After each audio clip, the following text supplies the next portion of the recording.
Over to you, Sir Jacob. All right. So warm welcome to everybody to this debate competition being held by the Department of Botany to commemorate World Environment Day. And we are very excited to be able to join online with everyone from different parts of the state and I believe from different parts of the country as well, and especially people from the Northeast.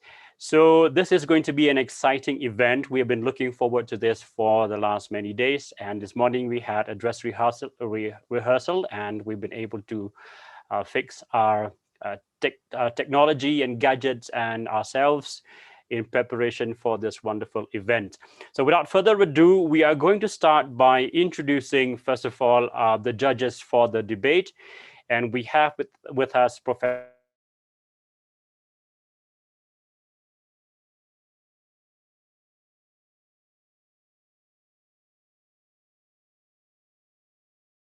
so she takes care of preparing students for the debate, various debates being conducted by institutions and colleges in the state. And she also prepares students for the debate and so gets them ready. So she is very much well qualified to be one of the judges of our program today. Then we also have with us Professor Dayomika Carcentil, and she is an assistant professor in the Department of Environmental Science.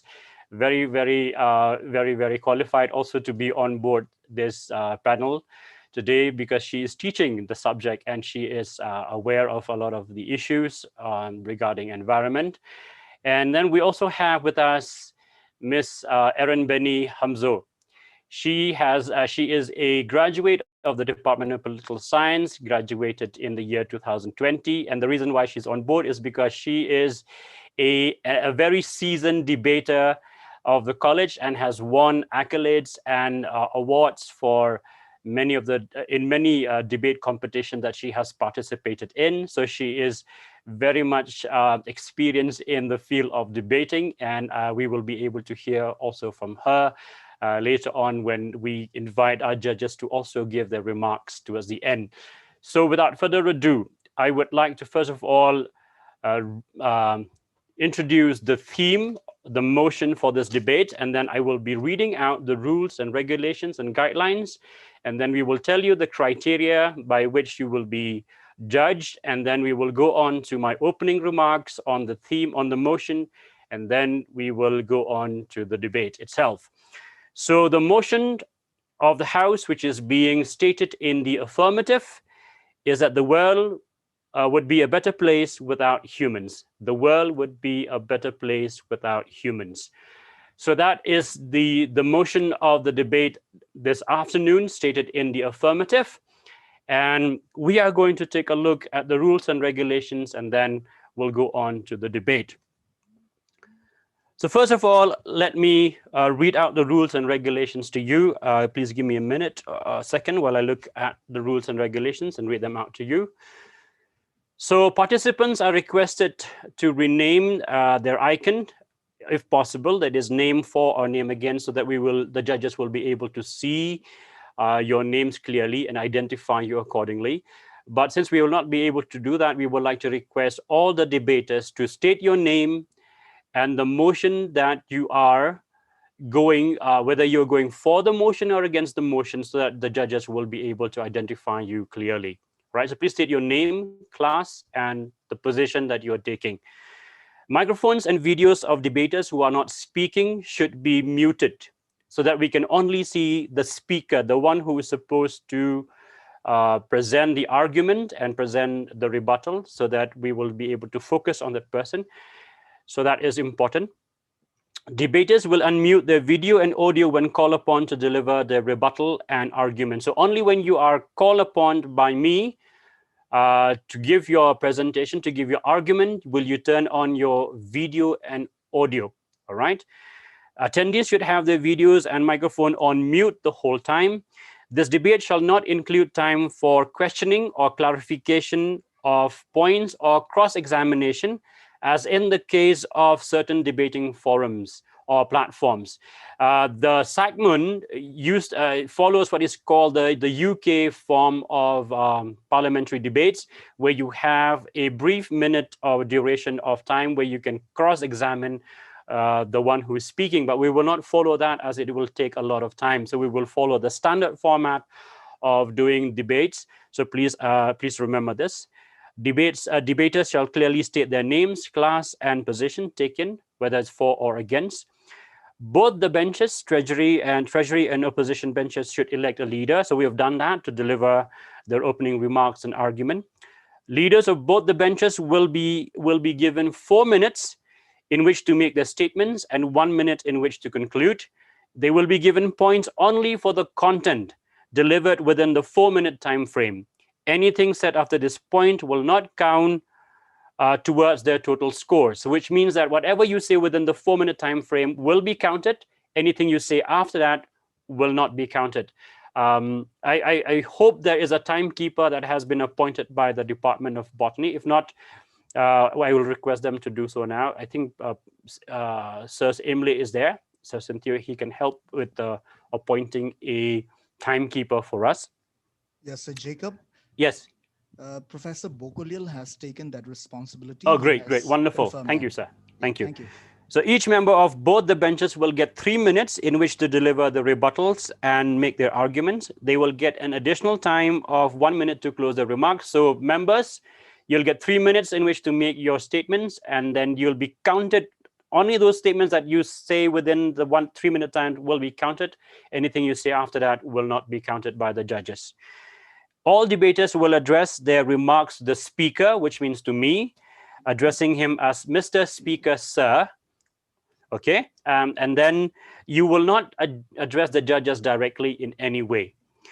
Then use of unparliamentary phrases and attempts to character assassinate or cast aspersion on any person, race, status, and being of opponents will not be tolerated. So your goal should be to argue against the points made by the opponents. You will not make any kind of negative remarks against the person and being and character of the opponents. 5 marks will be deducted forthwith from the debater who engages in any kind of demeaning practices. It means instead of arguing against the point made by the opponents, you are attacking the opponents directly. So we will not tolerate that. Judges are to remember that they can deduct 5 marks immediately from any debater who engages in any kind of unparliamentary practice. Now, the criteria by which you will be judged. There are 5 criteria, and each criteria is worth 5 marks. So you'll be judged out of a total value of 25. So we will look at your organization and clarity, then the use of arguments in support of claims, use of examples and facts in support of claims, use of rebuttal against charges made by opponent. Now, this is something that we really need to keep in mind, because the true spirit of debate is in the rebuttal. You must be able to rebut the claims and the charges made by the opposing team. All right. Do not just read the points that you have written down already. That is not a debate. That is a presentation. You must be able to rebut whatever your opponent has said. So that is the spirit of the debate. Then we will also look at the presentation, the style, your voice, your tone, and your expression. So these are the criteria, and I've also read to you the rules and regulations. Now, I am going to make to you my opening remarks based on the motion, and this is in the affirmative, and I would like you to listen carefully before I invite the leader of the Treasury bench and of the opposition bench to make their opening remarks. So here is my opening remarks on this particular motion. We are the creators of life, but we are also its destroyer. On a planetary scale, humans now assert unchallenged dominion over all living things. Our collective power already threatens or overwhelms most of the major forces of nature. from the water cycle to the circulation of major elements like nitrogen and carbon through the entire Earth system.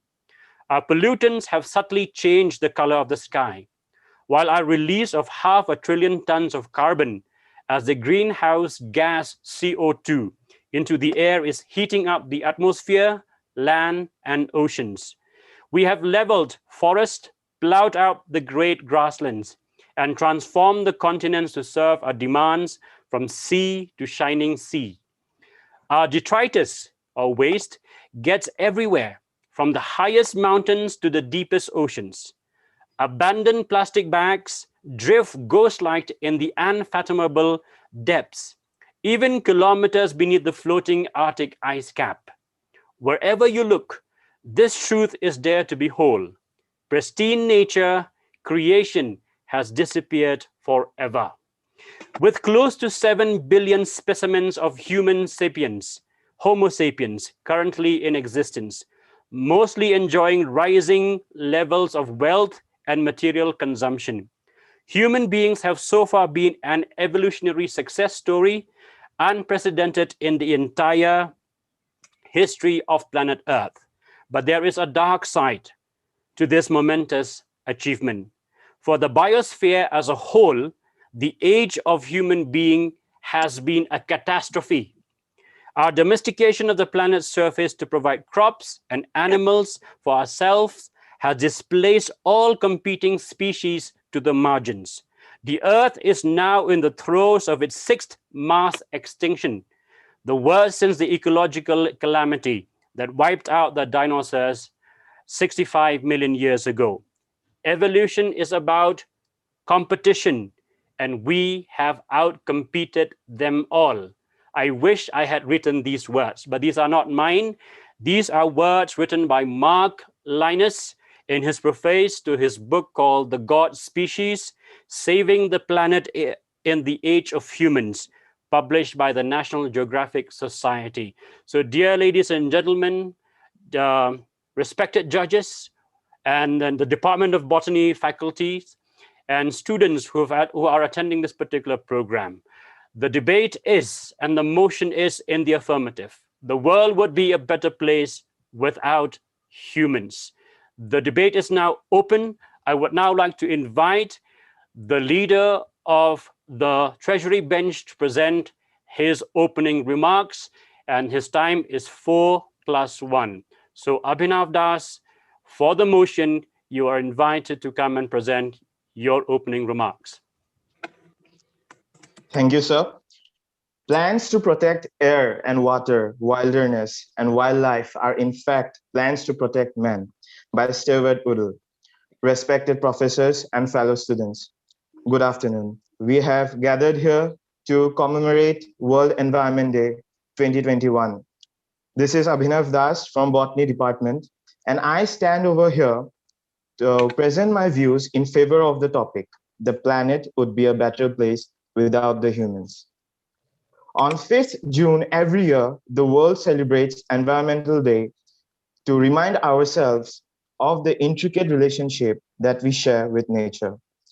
The theme of this year's World Environment Day is Reimagine, Recreate, Restore, as this year marks the beginning of the United Nations Decade on Ecosystem Restoration. This year, Pakistan will host WED, that is World Environment Day 2021, in collaboration with the UN Environment Programme. Now, let's go to the basic. What is environmental restoration? Ecosystem restoration means assisting in the recovery of ecosystems that have been degraded or destroyed in the past years, as well as conserving the ecosystems that are still intact. The United Nations General Assembly has proclaimed the UN Decade on Ecosystem Restoration following a proposal and resolution for action by over 70 countries around the globe. The UN Decade runs from 2021 till 2030, which is also the deadline for the Sustainable Development Goals and timeline scientists have identified as the last chance to prevent catastrophic climate change.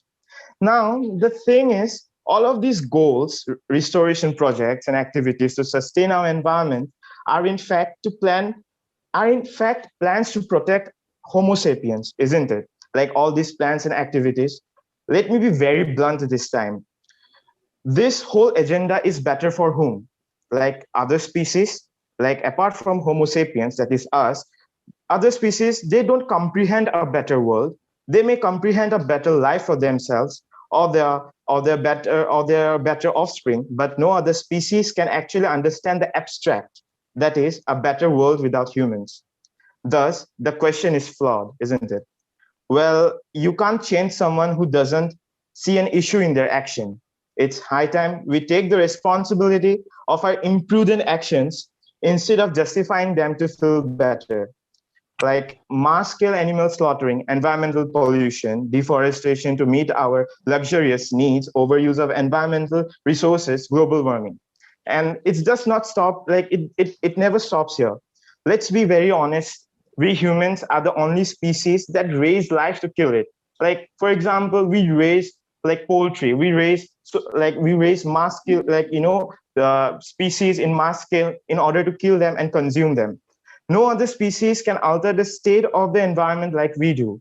We think that we own the earth, taking pride that we are the ultimate species to ever rule the planet, even more dominant than those of dinosaurs, isn't it? I have lots of data, information, facts to follow up. Let's talk about some incidents which recently took place.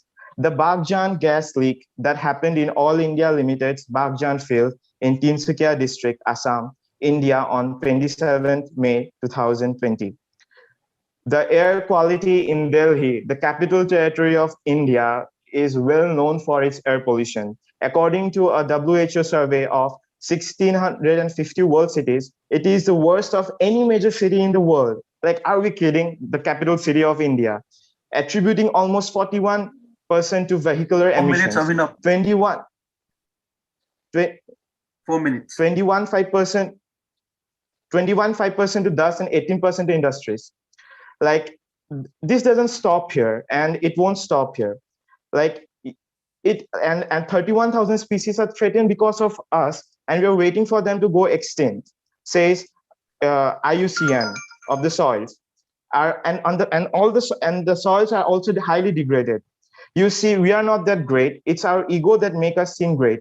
The fact that we are inclined to dismiss the premise of this question because the question itself becomes senseless, with us becoming non-existent, speaks of the extent of our ego.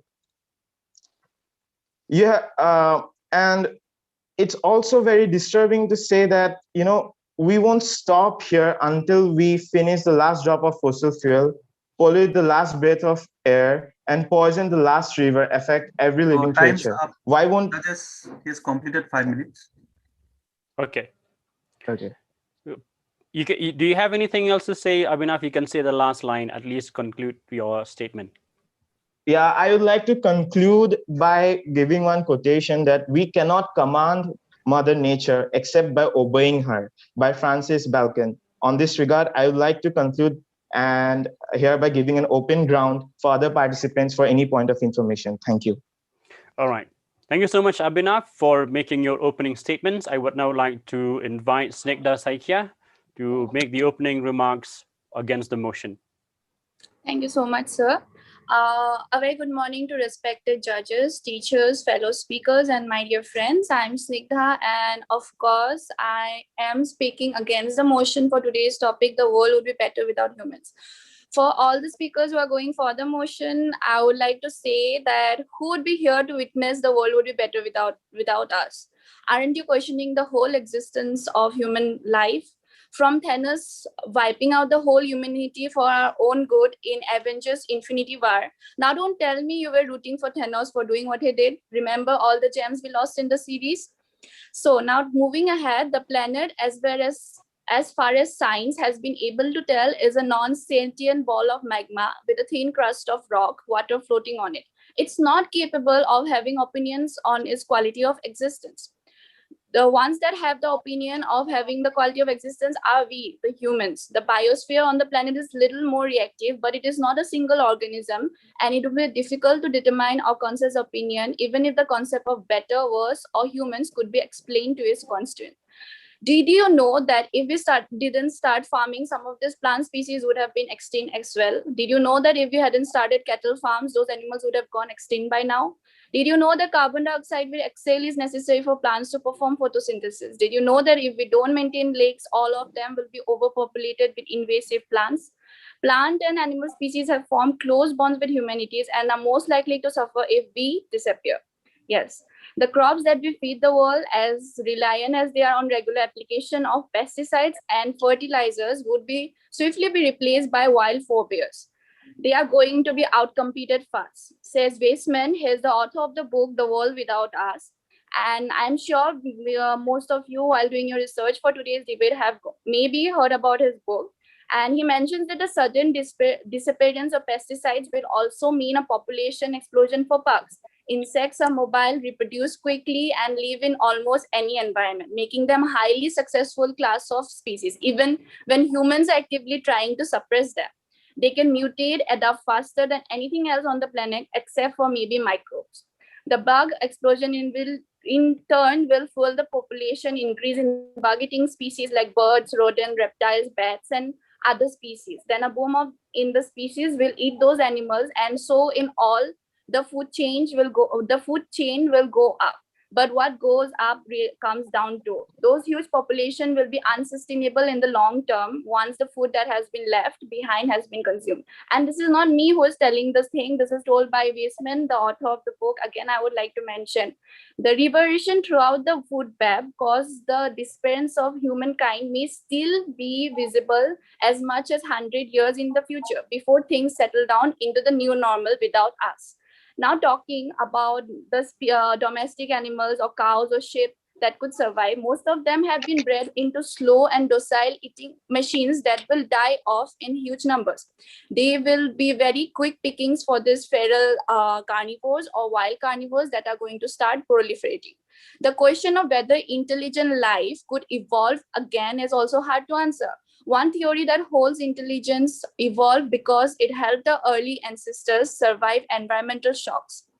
Another thing that I would like to mention is that Weisman also offered a hope for us, a word of hope that during the Jurassic period, he said there were 5 times as much carbon dioxide in the atmosphere as there is today. So which led to a very dramatic increase in the ocean acidity. Evidently, however, there has been marine species that coped up with these extremes and that went on to evolve and be part of the planet we know today, which is to say that ultimately, despite the climatic extremes and the immense losses that can incur, 2 nature minutes, always Snigdha. finds a way. We can't just leave the mess that the previous generation have created. We have tried and we have been trying our best to make world a better place to live in. So being in head of humans not existing at all would be like, when we were growing up, we did not have proper toilet etiquettes. We always create a mess around the home, but our parents did not leave us off. They did not, throw us out that, without you, it will be better in our house, but they gave us a chance to grow, to learn things better. And you can't really run away from the problem. We need to face it and we need to solve it. And I don't think, and I am totally against that world would be better without humans. Lastly, I would like to conclude that world would be different without humans, but world would not be better without humans. Thank you. Thank you very much, Snigdha, for making that rebuttal. I think we have begun our debate. We would now like to call upon the first member of the Treasury bench to make their presentation. So we will be doing this. It'll be for and again. So I will be calling out people. So please be ready. And at the same time, I would also like to request our debaters to kindly put in the chat box the name of your partner so that we can form the team. And then we will be able to give you your scores as a team-wise too. The next thing is leaders of the Treasury bench and the opposition bench. Remember, you'll be getting 3 more minutes to make your closing remarks. So please, you have to sum up whatever your team members have said.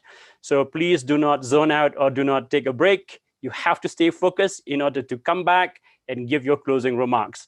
So I'm now going to call upon Chonlem Moyi Kote, who will be speaking for the motion. Chonlem Moyi Kote, if you're there, can you please come online and make your presentation?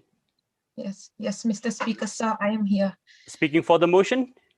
Yes, speaking Go for ahead. the motion. Thank you. My name is Chonglemoy Kaute from Chemistry Department, and I am here today to speak in favor of the motion that the world would be better without humans. Let me first ask you a question. Can the earth exist without human beings? The simple answer would be a resounding yes. Life will persist on earth just as it had for 4 billion years without humans. I will give you some facts about how humans have been destroying the environment and the planet as a whole. A January 2016 image from NASA shows that 2015 was the warmest year since modern record keeping began in 1880. An environmentalist and professor says human effect on the environment is incomprehensible, and should the species of humans go extinct, the world would be better off. Say we died out or disappeared altogether, what would happen? Our 7.6 billion population makes up only 0.01% of all living things on Earth. But we have caused the loss of half of plant life and 83% of wild mammals since civilization began. How would the Earth look without humans? If we look at areas like Chernobyl, I am sure you know, a city in northern Ukraine as an example, we can predict that the world will undergo a slow process of rebirth. The site is now home to nearly 70% of Ukraine's bird species. Another 2015 study funded by the Natural Environment Research at Chernobyl found abundant wildlife population, suggesting that humans are far more a threat to flora and fauna than 30 years of chronic radiation exposure. Would the world then be a better place without humans? In response to a member from the opposition team, better is true, it's a subjective term. And if better is too much a subjective term, we can say that the planet would thrive without humans, don't you think? Humans who exist to exploit its resources. Humans have caused the extinction of hundreds of thousands of species, burned down thousands of acres of forests, and caused atmospheric temperature to rise. If humans cease to exist, you can see that the billions of tons of plastic population would start to degrade without being replaced by new plastics. Scientists predict that without people, most excess carbon dioxide in the atmosphere would dissipate within 300 years, and the ozone layer would replenish in a few decades. It is the undeniable truth. Humanity is ruining this planet. It is not wrong for humanity to think about survival, no. Yet are humans truly ever satisfied with merely surviving? The problem here, I believe, is not in the existence of humans, but in the choice we make as humans. Geologists call our current epoch characterized largely by the current mass extinction of life, the Anthropocene, or the age of man. The extinction rate right now is 1,000 times faster than what followed the KT event, which is the mass extinction event following the asteroid impact 65 million years ago. The creatures on Earth and Earth itself does not require humans to continue existing. But I do not agree to absolutize everything. It is essential to meet a balance for our coexistence. And here I stand with the statement that the earth can thrive without humans who seek to exploit and destroy. And for all the reasons and facts mentioned above, the motion must stand. Thank you. Thank you very much. Tron, you have starting to pick up the debate. And now I would now like to invite Evangel Dengan to present his rebuttal against the motion. Evangel, are you there?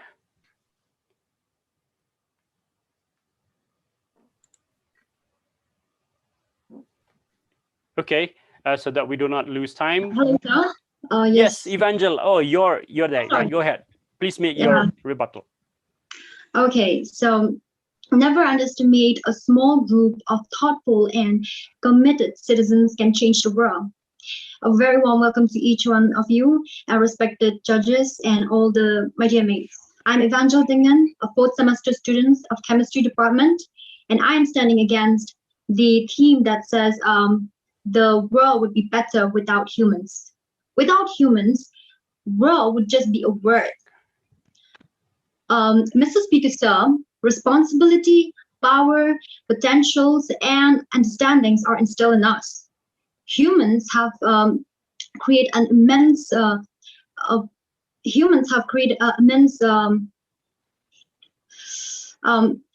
developments leading to science and technologies. We can see, just for example, the seed firing drones. These drones, this technology can help to plant billions of trees at a faster rate as we compare to humans. Okay, so one of the participants said that, after suppose if we disappear, then after thousands of years, the earth would rebirth. Okay, let's not forget that natural disaster can also affect the earth. And I believe that animals could never have the potential like we humans have, and we have developed certain techniques and technologies to predict and prevent such a disaster. For example, the Australians' bushfire. Take an example of that. Scientists have already predicted that, and yes, even with the humans' help, 1 billion of animals have perished. Think about without humans. Without humans, those incurable disease would still remain incurables. And yes, as we have this potential, we really should make use of it. And there are so many things that humans are doing good for to save the world. Just an example, a technology was developed to protect the world from saving the asteroid strike. Humans in themselves are not bad. The only thing that differentiates humans to good and bad is their conscience. And when they lack conscience, they become greedy and use the power in a wrong way. And if we are intelligent enough to understand that we have done so much destruction and cost, then I believe that we have the potential to reshape the world in a very better place, to repay Mother Nature. It terrifies me to think that someone might just wish to disappear and do nothing and repay the world in a better way, to repay Mother Nature in a better way. It's not too late, and some might say that we can't do anything. We have freedom of speech and all, but we cannot do anything. But let's remember, we are the future, and our small step can take a tremendous impact on the world. Okay, so yeah, I just wanted to say that a human life is much more greater than any other species on Earth. Let's just take that theme, the World Environment Day theme of 2021. It says about reimagine, recreate, and restore. It's high time for us to be positive, and it's high time for us to take step forwards. And just being hopeless and staying that way won't help the environments to be like that. So, like, we have the potentials to do many things. We should really stand forward to as a youth to really encourage and inspire the younger ones. And yeah, that's all. Thank you so much. Thank you, Emmanuel. Thank you so much for taking the debate forward. I would now like to invite our next participant. This will be Shom Bahadur Thapa, speaking for the motion. Yes, sir. A very good afternoon to one and all. Mr. Speaker, sir, respected judges, and all my fellow competitors.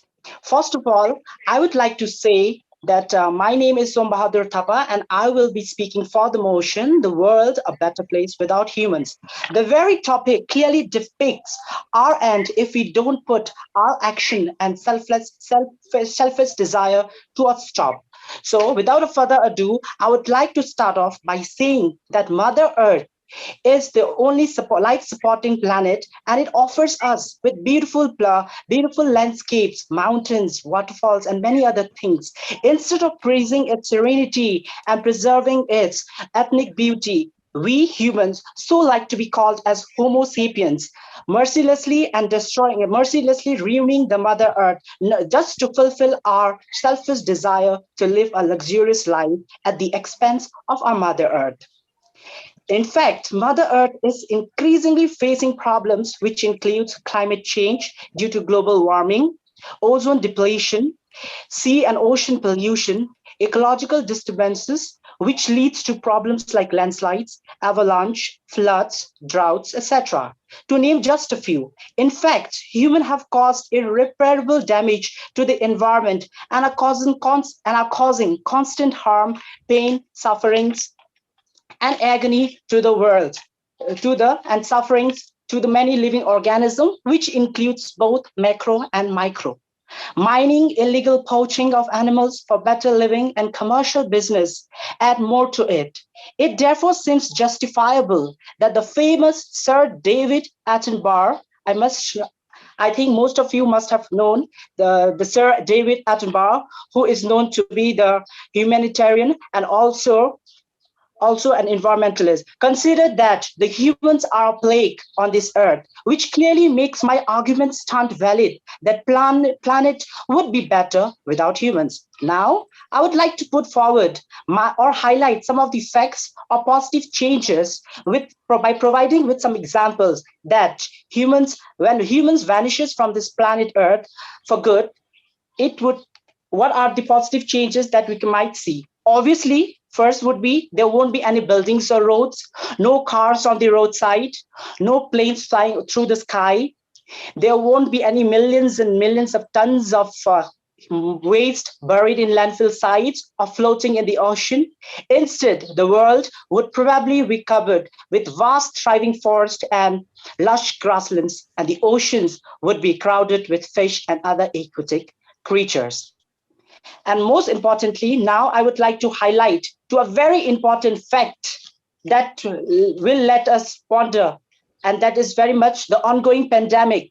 So let us just assume due to current ongoing pandemic, we, the humankind, are forced to stay indoors, but the natural world outside has seen a positive impact.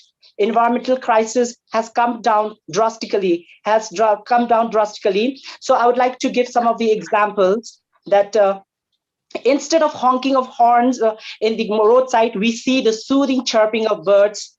The nitrogen dioxide, which is known to be toxic, emitted from automobiles because of the lockdown, has come down dramatically from 5.6 microgram per meter cube to 0.2 microgram per meter cube. Not only that, air and water quality has also improved dramatically. It decreased human interference has given enough time to incubate and hatch in peace for the turtles and other marine creatures. And I would also like to put some of my life. Yes, sir. Yeah, your time's up. 4 minutes. Lastly, I would like to conclude by saying a quote that says, planet would be better without humans, because as the saying goes, we humans cannot live without planet Earth, but planet can live without humans. Thank you. Thank you very much, Shom. We will take this forward. I will not make any remarks in the middle, and so we will leave that towards the end. So coming on next, in order to provide a rebuttal to that statement made by Shom, I'm going to call upon Rikshita Bhattacharya to kindly make her statements. Rikshita, are you there? Hello, sir. Am I audible? Yes. Go ahead, Rikshita. Thank you, sir. Being a part of the human community itself, unlike my fellow opponents, I would just like to state how important humans are to the planet. So good morning to one and all present here. I, Rikshita, take my stand here to speak against the motion of the House, that is, humans, the world would not have been a better place without humans. Mahatma Gandhi said, humanity is an ocean. If a few drops of the ocean are dirty, the ocean does not become dirty. This very statement clearly states how humans are important, and only due to the ill work of a few people, the entire human community should not be blamed of its existence. The very idea of a better place is a human notion in itself. We are humans, and we are the sole judge to judge whether the planet is a better place to live in or not. If we did not exist, who would have judged whether the planet is better or not? My fellow mates have stated that humans have destroyed the planet. But let me remind you one thing, guys, that even without human influence, many of the species would have been destroyed. For example, we all know about weeds growing in a cropland. weeds harm the plants and ultimately damage the crops. But it is only possible that now we are able to control the weeds with the help of man-made chemicals and fertilizers. So how can we say that humans are not important to the planet? The nature is full of ecstasy. During the time of the pandemic, when we are locked inside our houses, we always see the nature blooming outside. If humans were not present, who would have adored the nature? I'm sure, Master Speaker, that many of us over here have written 1 or 2 lines appreciating the nature. And if we were not present, then who would have done so? Humans are the ultimate creation of God. Everybody says so. But my dear friends, I would like to remind one thing. Even Lord Krishna and Jesus took human forms just to remind the entire humanity that humanity is here not to just destroy the planet, but to take the planet to greater heights. Unlike without humans, the resources would have been just created and ultimately destroyed without being getting utilized. And then the Earth would just remain as a mere planet, unlike other planets in the solar system. It is only because of human intellect and knowledge that these resources are nowadays being used, and Earth is the most important planet of the solar system. We humans are growing. We eventually learn from our past mistakes. So instead of writing on the walls and designing posters saying that global warming is destroying life forms, we should now think of how we can form lives in other planets such as Mars. It is possible with human brains and not with any other sources. So lastly, I would like to conclude by saying that if humans did not exist, the world would not have been a better place. Of course, that some of the organisms might have lived, but if we talk about conservation is also due to human-made efforts. The in situ conservation and ex situ conservation that we learn about in zoology is only by human-made efforts. Unlike Darwin stated in his law of natural selection that many of the organisms eventually die out after it is unable to compete with other organisms efficiently, it is due to humans that now we are able to create artificial platforms like zoos, botanical gardens, wildlife sanctuaries, that these inefficient animals are now being stored and saved. Hence, I would like to conclude that without humans, within this time of the pandemic, we would not be conducting such type of a debate. And also it is only possible that due to the human man-made technologies like computer and internet, we are having such a wonderful debate though virtually. So humans are really very important to the planet, and without humans, the world would not have been a better place. Thank you. Time's up. Thank you very much, Rakshita. I will now call upon Andrew Lalunpuya to make his statement for the motion. Yes, hello, sir. Thank you, Mr. Speaker, sir, for the brief introduction. And my name is Andrew Lalunpuya. I'm from History Department, 4th semester, and I'm for the motion. So I would like to begin my statement by saying, prior to the cognitive revolution, humans were confined to the conclave of the Afro-Asian continent. But then after a few thousand years, we branched out and moved out into the Australian continent. And it was considered like the Garden of Eden, the Australian ecosystem with its vast terrestrial mammals. But then once humans set foot on the continent, we find that the large marsupial animals had been wiped out. Is this a coincidence that most of the large terrestrial mammals have been wiped out the moment the humans step foot on the continent? History has repeatedly told us that humans are ecological serial killers. We have wiped out almost all species that have walked on Earth, be it the giant kangaroos or the mammoths or the saber-toothed tigers. And now in the 21st century, we are on the verge of exterminating not only the other species, but our species as well, with the threat of nuclear war looming over the Earth. And I would like to conclude my statement by saying every living beings that ever set that were ever on Noah's Ark are now gravely endangered.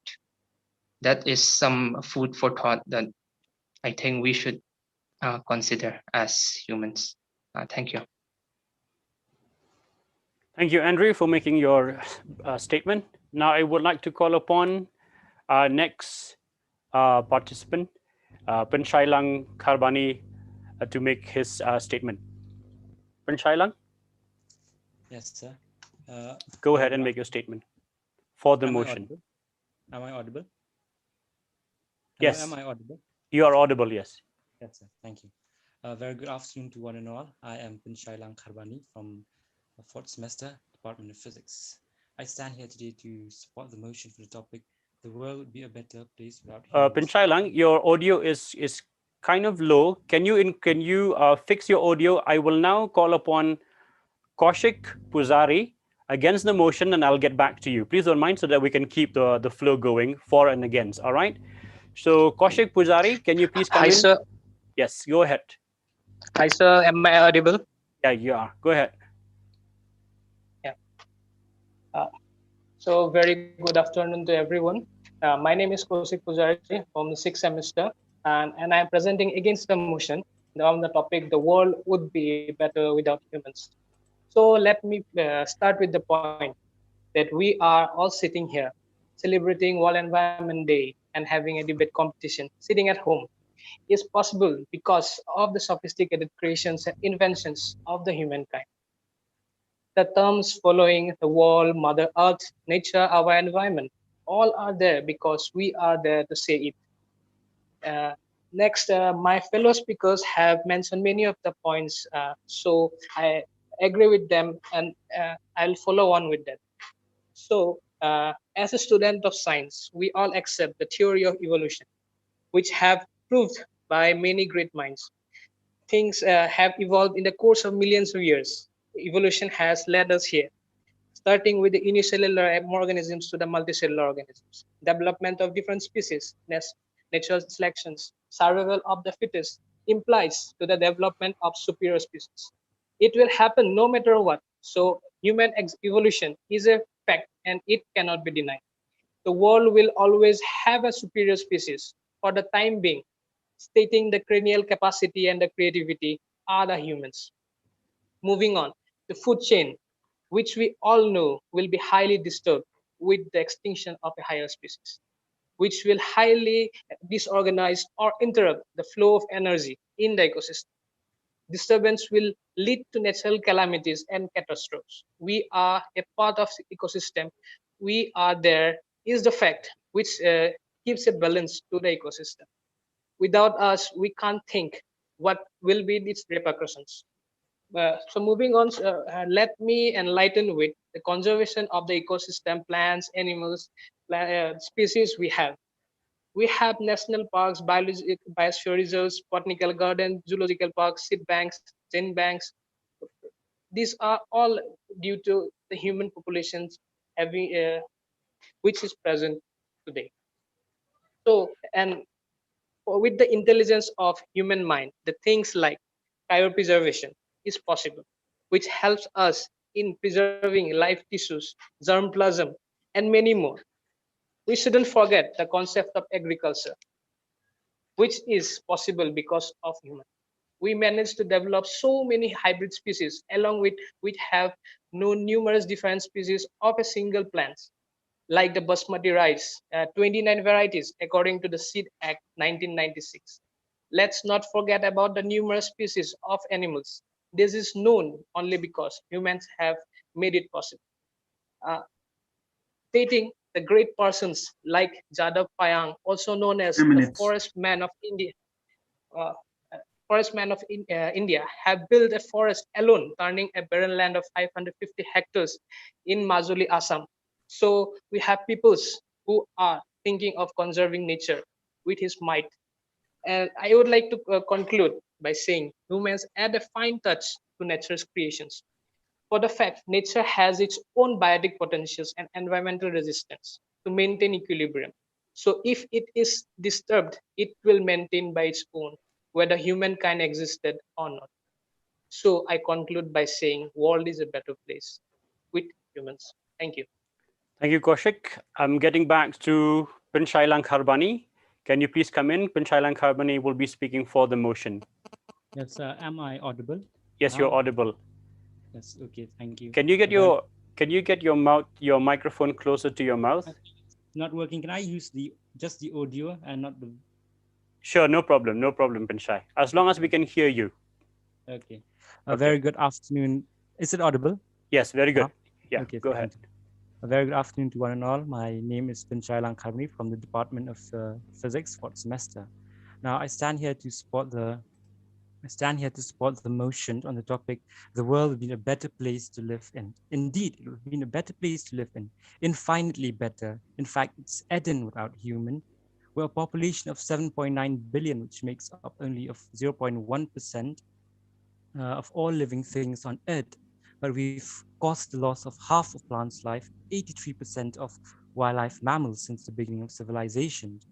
Now, if human would have existed, I think these population of plants and animals would have not been lost. They've been there, living, roaming around. Now, humans have caused a lot of havoc to the environment. They've cut down trees to make way for a residential complex and for the many other humans' wants. I have a report from the Food and Agriculture Organization stating that in 2015-20, the deforestation rate was at 10 million hectares per year. Look at the numbers. If humans weren't there, I think the rate of deforestation would have been at 0.01 million hectares per year. I also like to say that humans have caused our species that kills its own in large number. We cause war and devastation to the environment. For example, the Nagasaki and the Hiroshima war in 1945, and just recently the Israel and Palestine airstrike, which caused a lot of damage to the environment as a whole. Also, his greed has made him develop a lot of these nuclear energy and accidents such as the Fukushima and the Chernobyl disaster. These incidents should have been avoided if humans weren't there. A research done by the Woodhull Oceanography Institute reveals that the ocean near Fukushima has the radiation of 50 million times higher than that before the incident. These facts shows that humans have caused a lot of havoc in the environment. And if humans weren't there, the earth would be greener. The earth would be not polluted. Like the rivers are more clear. Some of my friends have said that without humans, a world just a world. No, I don't think so. A world is a world without human. A world is full of peace, prosperity, greenness is there, cleanliness is there. There is no pollution. Also, my other friend from the Against the Motion states that they also want to explore. They want to live in Mars. For the fact that we've destroyed Earth, we want to destroy other planetary bodies also. Is this how greedy humans are? I think, sir, respected speaker, without humans, these planetary bodies are kept as they are. They have not been intervened by humans. So I think, support my motion, I think, sir, the world without humans is a much better place. I like to quote from John Salk: if all insects on Earth disappeared in 50 years, all life on Earth would end.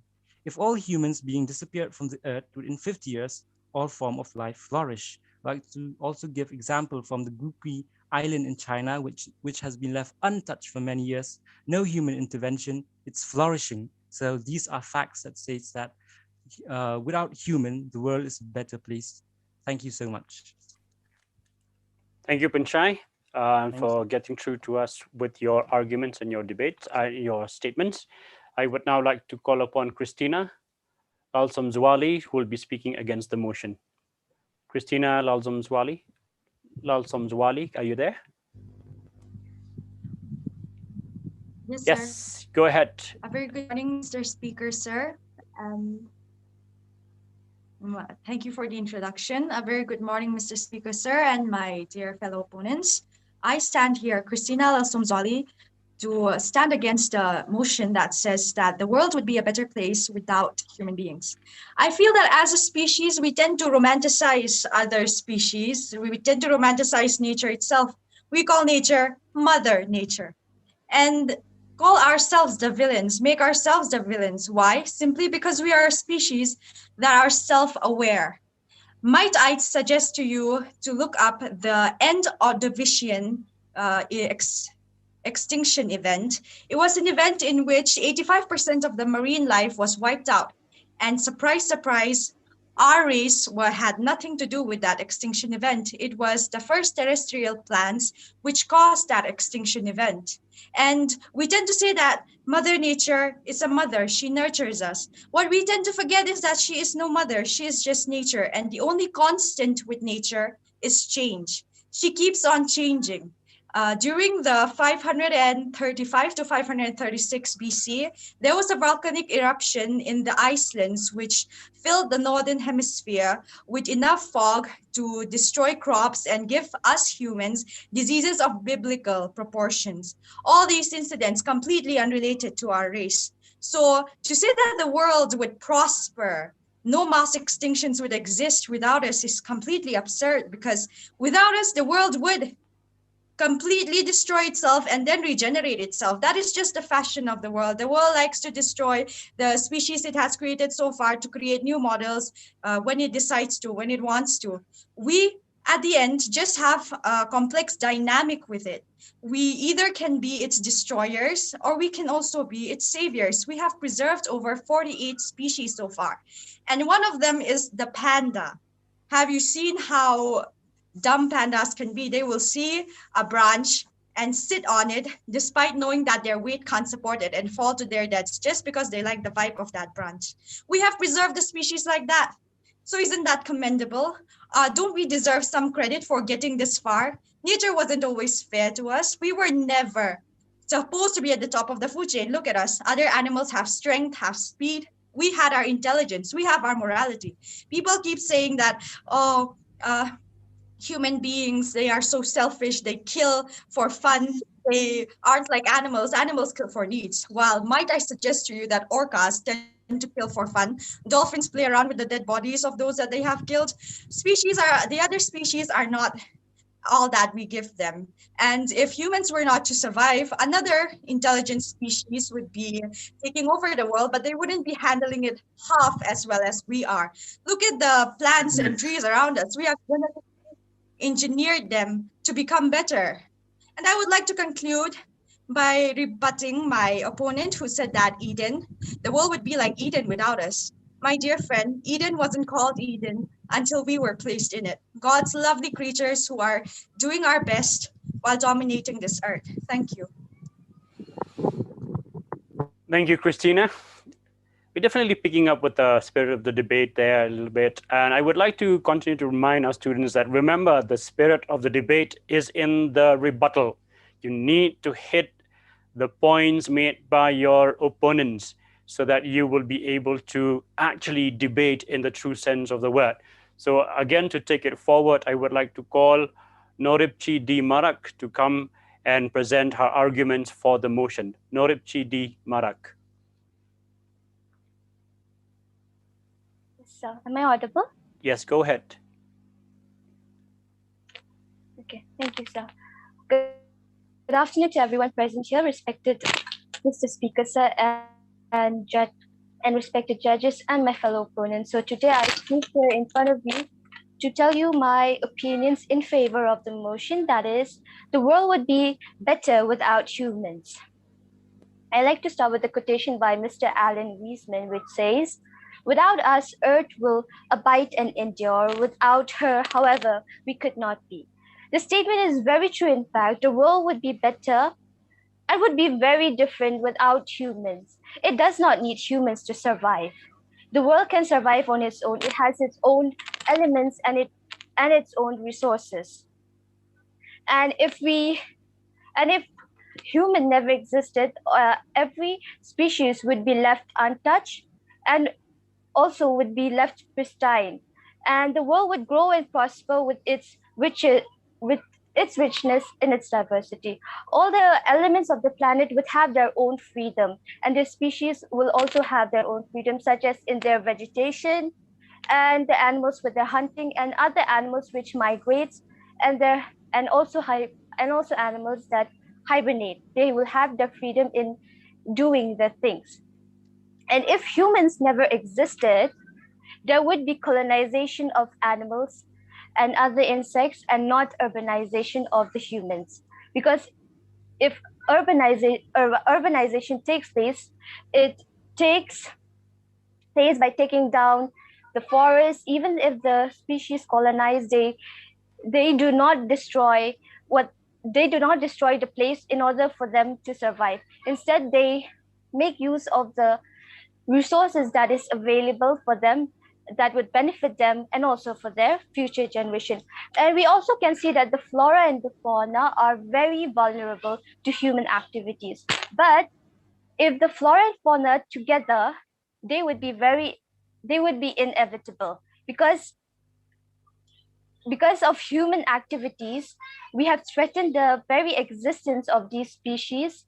And I guess the extinct animals, if humans never existed, would still be walking and would still exist, would still be walking on the planet. And also to look at the human activities, it have destroyed and it have exhausted and it have depleted all the natural resources.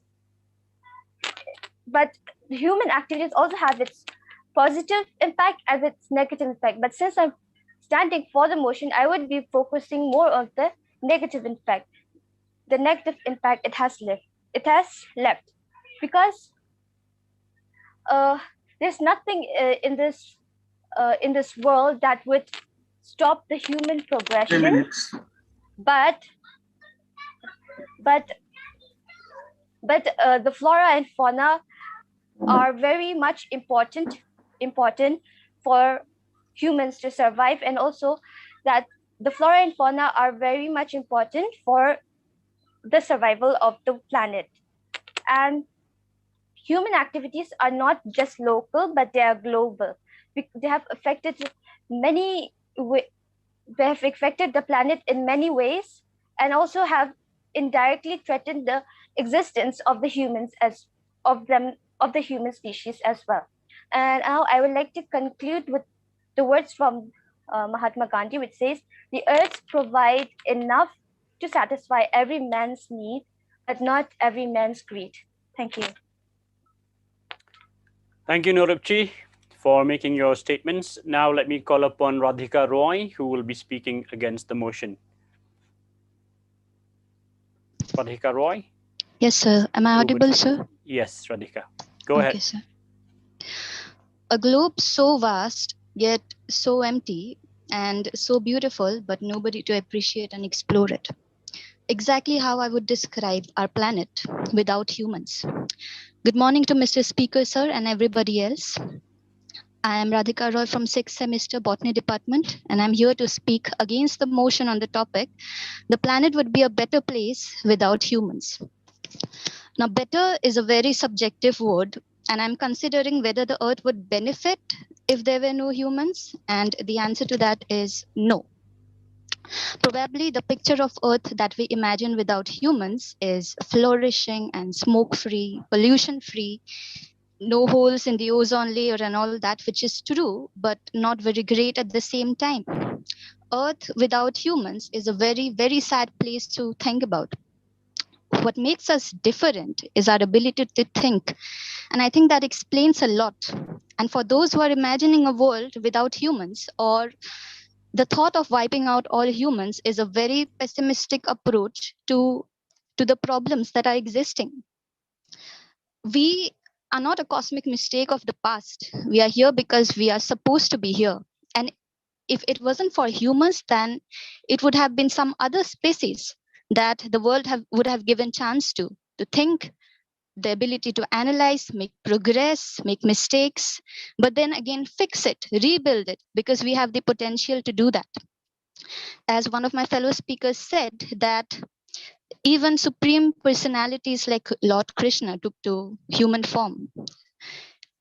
from conserving and protecting the helpless species to exploring our own planet, plus the neighboring planets, and to bringing up this beautiful culture that prevails, to conducting this virtual debate that we're having right now. Everything happens because of this intelligent life, humans. So before I conclude, I would like to say that nothing is above nature. We are not above nature because that is not possible. And there is no reason to deny that humans have caused damage.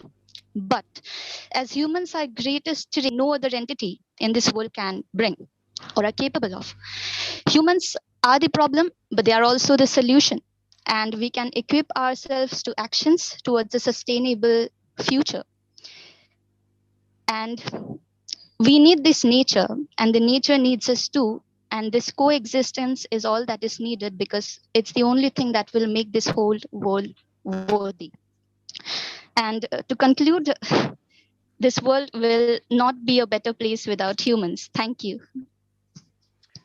Thank you, Radhika Roy. Now going over to Nilaf Akash Barua to make his statement for the motion. Good morning, good afternoon, respected speaker, sir, and my fellow participants. Today, I, Nilaf Akash Barua, would like to speak for the motion on the topic that is with us, that is, without human beings, the planet would be a much better place to live in. I believe the anthropogenic activities that have been taking place in this planet they have been so devastating and disrespectful towards the planet. The activities have completely destroyed the planet, and we have taken this planet for granted.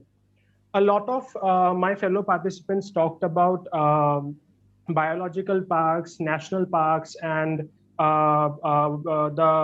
these national parks which have been created by human beings for protecting animals. But let me say, being an Assamese, every year I see on the newspaper that the one-horned rhino, which is a pride of Assam, which is a pride of the country, which is present in the Kaziranga National Park, it is killed. It is poached by poachers. Its horn is sold for sums of money.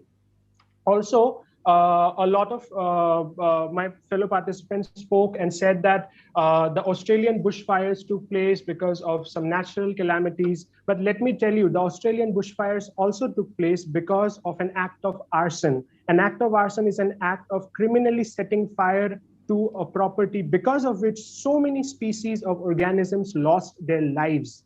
Also, a lot of my fellow participants are mentioning this, that we have come up with technology. We have grown man-made chemicals and pesticides to kill the weeds that are present nearby our crops. But don't you think those man-made chemicals are going into the aquatic systems and killing the fish out there? There is something called Dipor Bill, which is located in Assam. It is a wetland present in Assam. Today, this wetland, which is a migratory site for so many birds, which is a wetland filled with numerous fishes.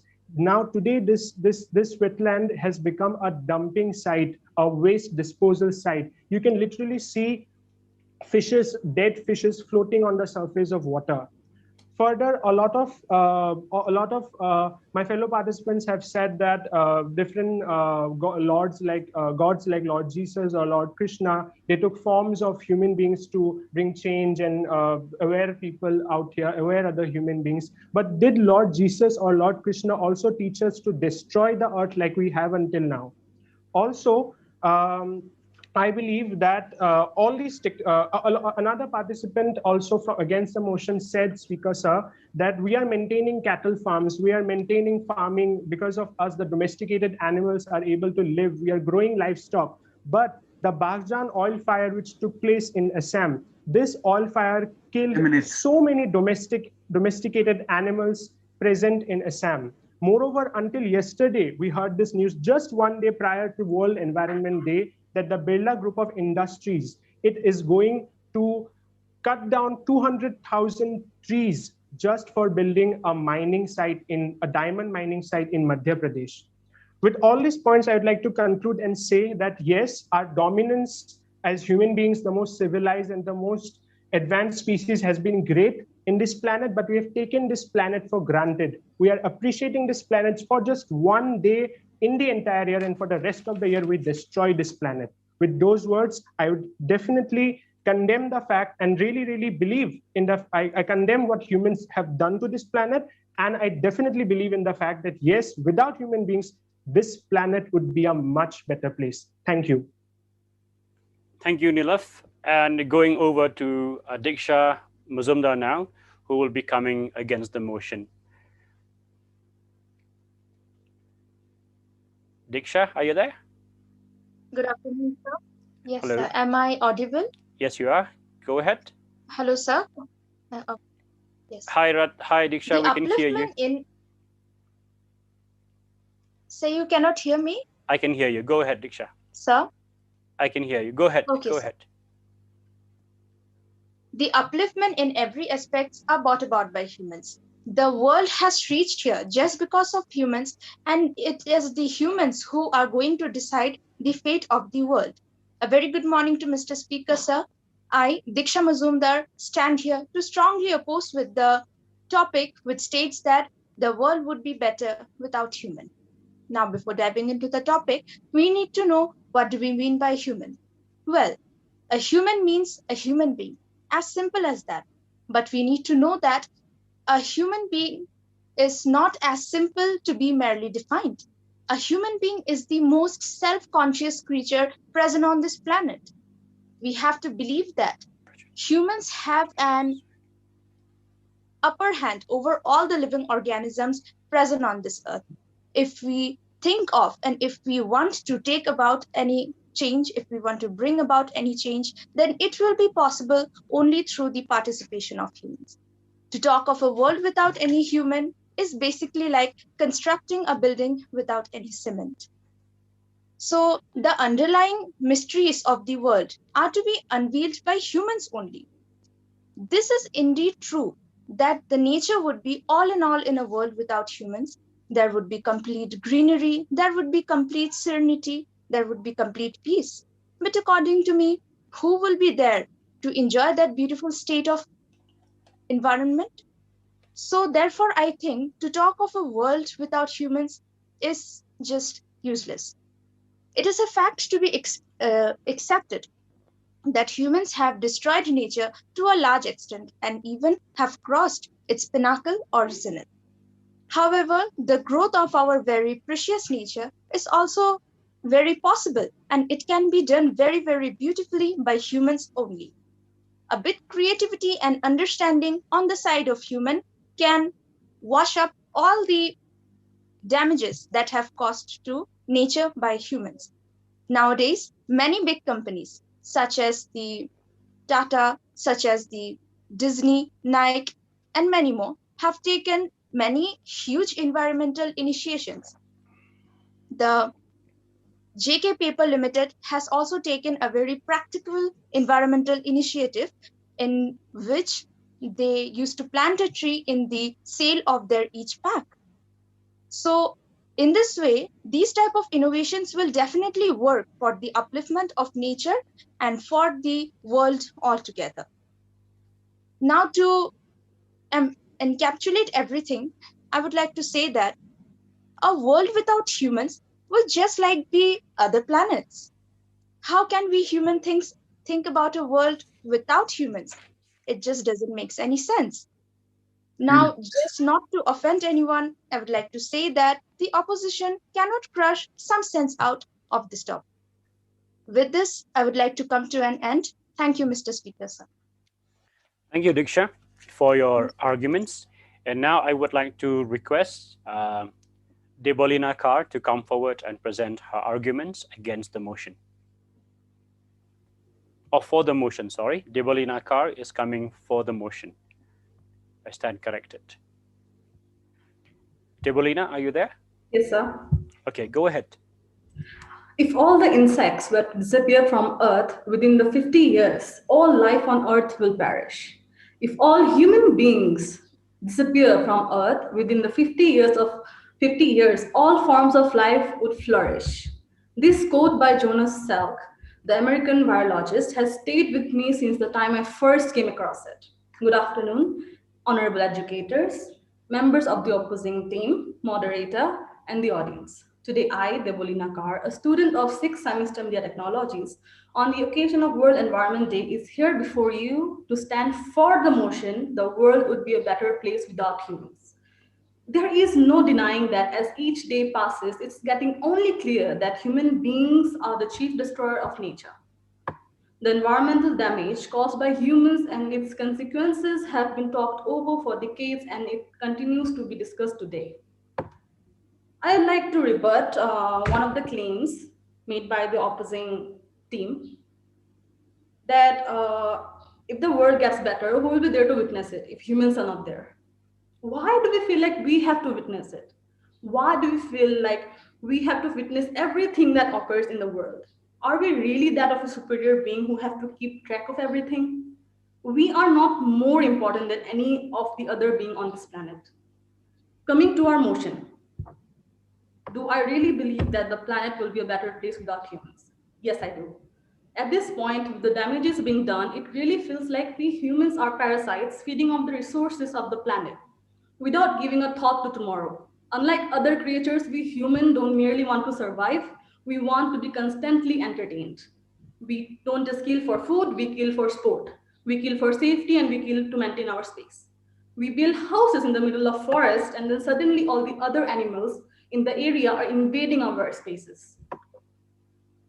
The world will definitely be a better place without us humans. The fact that we have to think about conservation of the conversation of the once abundant resources provided by our mother nature says a lot about us. Now we are off into the space, beginning to exploit other planets as well. Where does it stop for us? And as I said, the world will be definitely a better place without us humans. How?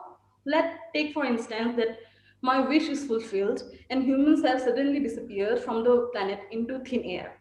What happens next? The important question is the world in a better state already? Well, no, not immediately. Our contribution to the planet is huge. We can't deny that. Since no one will be there to control them, nuclear reactors will explode, spreading massive radiation, which will erase a number of flora and fauna in that area. Again, thanks to humans. Yes, 3 minutes. Plastics will keep accumulating and float in the water bodies even after 500 years of human disappearance. Look at it this way. It will take Earth more than 25,000 years to hide the fact that humans were ever here. Eventually, the ecosystem will restore and animals will return to the natural habitat. The planet's natural systems will stabilize. The planet will survive and it thrive without us, but it will never be able to forget us, for we would have left our mark forever. Recall the climate clock that ticks down to show us the time left for us to reach a total climatic catastrophe, a point of no return. Currently, the clock reads 6 years, 210 days, 4 hours, and counting. We have very little time left, but hey, the clock's not at zero yet. We need to act now and make others act as well to save our planet. If we don't want to keep having a conversation on the planet being a better place without us humans. With this, I rest my case. Thank you. Thank you, Debolina. I will now go ahead. We are coming towards the end of our debate. We still have quite a few numbers of debaters to present their arguments. So moving on, we go on to inviting Rishabh Singh Rajput, who will be speaking against the motion. Hello, sir. Am I audible? Yes, go ahead, Rishabh. Good afternoon, ladies and gentlemen, respected speaker, sir, and members of the House. Today, I, Rishabh Singh Rajput from Mass Media Department, I'm going to speak on the topic, the planet would be a better place without humans. And I'm strictly against the motion. First of all, humans are a part of this planet. This planet is also ours as much as any other species. So if you think humans shouldn't be on Earth, then you're denying a creation of this planet. 21st century humans have developed technology to predict certain disastrous events, and in some cases also prevent it. Some of the past cases of vast and deadly catastrophe might now in some cases might be averted, or at least lessened. Human knowledge has made flood defenses, firefighting techniques against forest fire, which is again a natural phenomenon due to which thousands of life forms die or get destroyed. Seismometer is a creation of mankind, which is used to detect ground noises due to volcanic eruptions, earthquake, that helps us to warn people against tsunamis. Can you believe without humans we could do that? Efforts are going on to develop tech that could even help Earth from an extinction crisis. For example, asteroids. So if Earth never had humans, it would have no means to detect and potentially avoid these threats. More so than any other species, humans understand how the Earth works. Therefore, to ensure that Earth keeps on working the way it is, the humans are preparing to face a potentially inevitable world ending. In fact, thanks to humans, that a higher percentage of life form could well survive. So the Earth to suffer an extinction similar to what happened to the dinosaurs, there is a Svalbard Global Seed Vault. This is an authentic vault halfway between somewhere in mainland Norway, which is an authentic vault which has been created to prevent plant species, some of the plant species from getting lost forever. Like they're stored in that vault post-apocalypse. We've also created numerous frozen zoos where the genetic materials for countless animals are stored and preserved. So we have the ability to also change the future for the good. We're not all bad. We're already learning from some of the mistakes that we did in the past. So we've created wildlife preserves. Some of the wildlife that died due to natural selections, we still preserve them. We humans have the ability to do that. Creating green and open space laws, reforestation, better greener farming techniques. All of this has been done by humans. I totally agree that before humans there were more trees, but according to the Food and Agriculture Organization, there are more trees today than 100 years ago, and that is a positive sign that humans are understanding. We have converted unlivable areas beneficial for wildlife. So can you believe without humans we could have done so much for this planet, for saving this planet? So with this, I'd like to conclude. Thank you. Thank you, Rishabh. Going on now to Maibam Donald. And just before we invite Maibam Donald to come forward, through a very interesting turn of event, we happen to have more people going against the motion. So towards the end of this debate, we will be having people coming forth against the motion in consecutively. So you might find this a little bit not as per the structure of a debate, but this is how it turns out to be. So over to you, Maibam, for your presentation. A very good afternoon to everyone, Mr. Speaker, sir, and all my fellow panelists. Since the time when humans learned to make fire, they had been disturbing the nature, whereas human beings are the most intelligent creatures who make their life easier, yet they are selfish and greedy. On the other hand, by doing so, to enhance the artificial world, we overexploit the nature and build beautiful cities, where on the other side, the forest, the atmosphere, the water bodies, and everything that is meant for nature is destroyed. I will put this argument, which was stated by one of my fellow opponents, that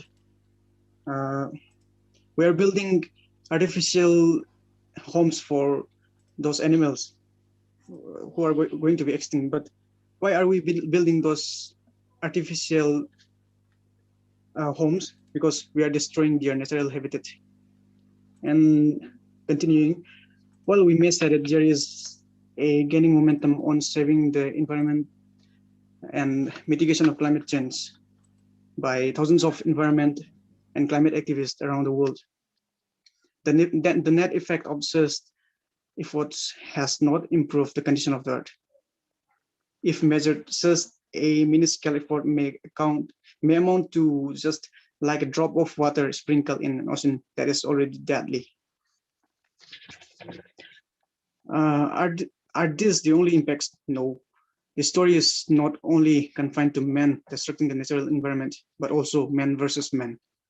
In the history of human, we have seen and heard many stories of wars. Out of them, the recent ones are the two world wars, the terrifying memory of Hiroshima and Nagasaki, the invasion of Vietnam, and still we can find many places that are unrest, as we see in the case of Israel and Palestine. And the story of men being a villain does not end here again.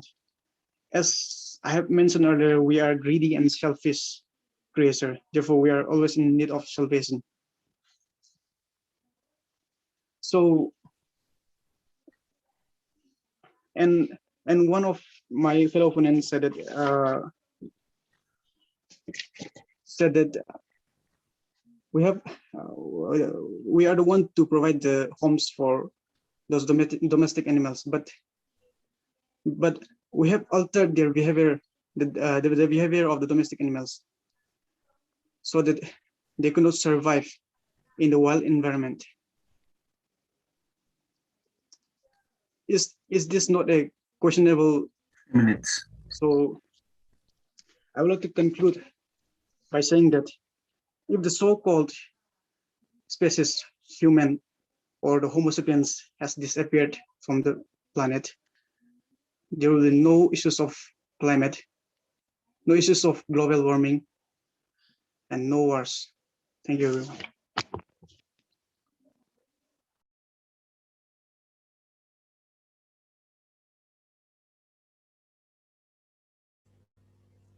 Thank you very much, Maibam.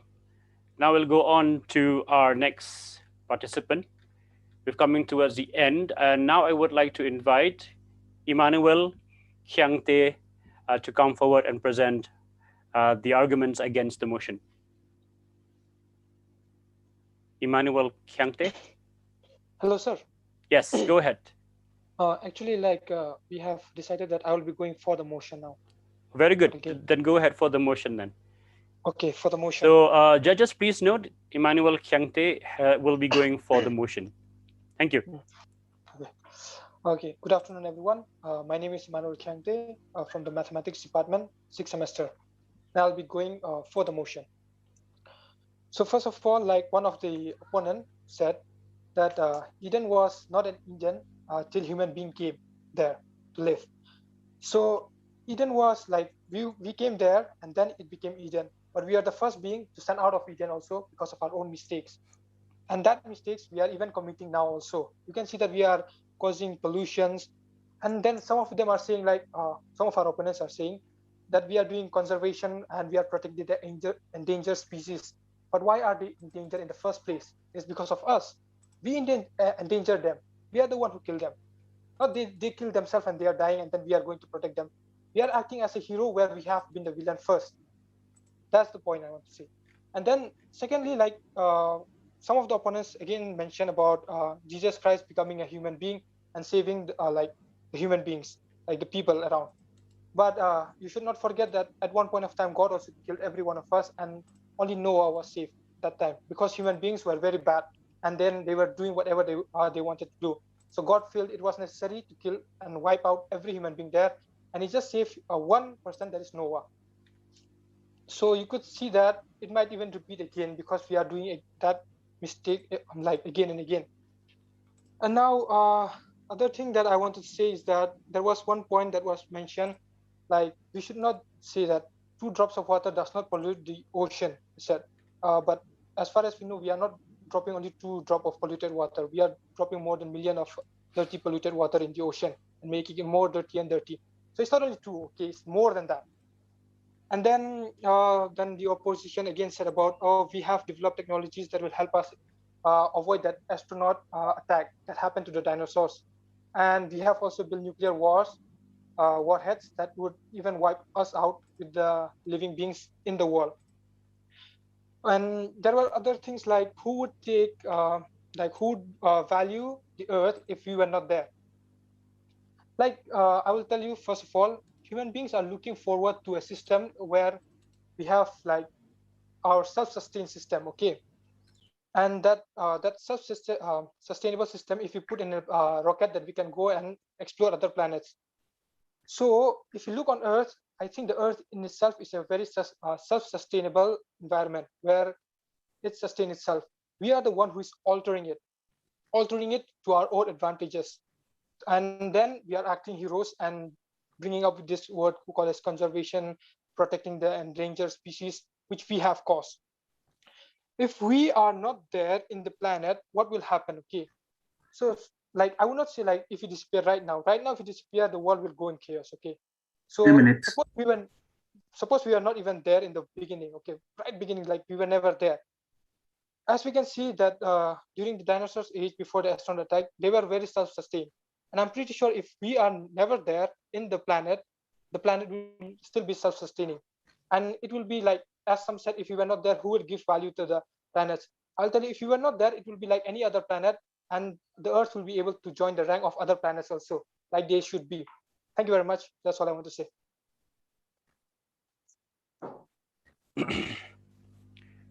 Thank you very much, Emmanuel. You finally came with the rebuttal. Some very good rebuttals there. We would like to see more of that coming in. We are now coming towards the end. We have two more presenters, debaters, who will be presenting their arguments and rebuttals. So now let me call upon Kerpang Borlang Karaswai, who will be speaking against the motion. And after him, we will have the last speaker, which will be Lena Miki Khongla, who will also be speaking against the motion. So Kerpang Borlang, can you please come online and present your arguments? Yes, sir. I am audible. Yeah, go ahead. Good afternoon to everyone. First of all, I would like to thank for a respected speaker or respected judges and to all who are present here. My name is Kerpang Borlang Karaswai from 4th semester BSc, and I am here to against this topic which says that the world would be better without humans due to these factual reasons. First thing first, God has already instructed man to subdue the earth and rule over all of the creatures, and the story of the creation declares that human beings were made in the image of God. So if God instructed human beings in his image, that means he is like much the same as human. So if we are going and if we are saying that the world would be better without humans, that means we are questioning God's creation, which is hypothetical. So is this meaningful? No, it will be meaningless at all. Secondly, let me raise a situation. If there are no humans in this planet Earth, imagine if an asteroid would come to hit the Earth, then would you think that the other species can stop the asteroid from destroying the Earth? No, they cannot do that. Humans are the only species that would be able to stop an asteroid from destroying the Earth. So without humans, the other species would die. You may say that if humans exist, it might cause us war, large-scale animal slaughtering, it will cause us pollution, deforestation, global warming, and so forth. Yes, I concur with that. But why should we waste our time in talking about these useless things to take humanity the entire blame? That has already happened. Is this not shameful for us? Why didn't we come to a conclusion that we need to realize and accept all these things? Why don't we gird ourselves to stop this until we finish the last drop of fossil fuel, the way of polluting the earth, the way of polluting the last river that affects every living creature? Why don't we get mad first and then speak up, spread the awareness that humanity is a part of the nature, which we can bring solution to all these things for helping a more permanent survival, to stop pollution, to stop wars, to stop deforestation and every damaging causes in this planet Earth. Why do we believe that without humans, there will be no concept of better? There would probably be nobody left to appreciate how good Earth would be, nor anybody to be sad about how it had become. Yes, I'm pretty sure that the world would be headed without any kind of wars, any kind of pollution, or any other harmful effect, but that does not necessarily constitute better. There's many animals and plants that exist. We should be thankful to human intervention that exists. Like the farm, domesticated animals, and many different forms of plants that we use for food. Most of those would die out without us for a number of reasons. So for those things, the world would not be better without humans. To conclude this speech, from my opinion, I would like to say to each and every one of us that the world would not be better without humans. It's not too late. Remember, we can put ourselves right in the better way, that human needs to change the minds and thoughts so that we can again put the world in a better, safer place. Thank you so much.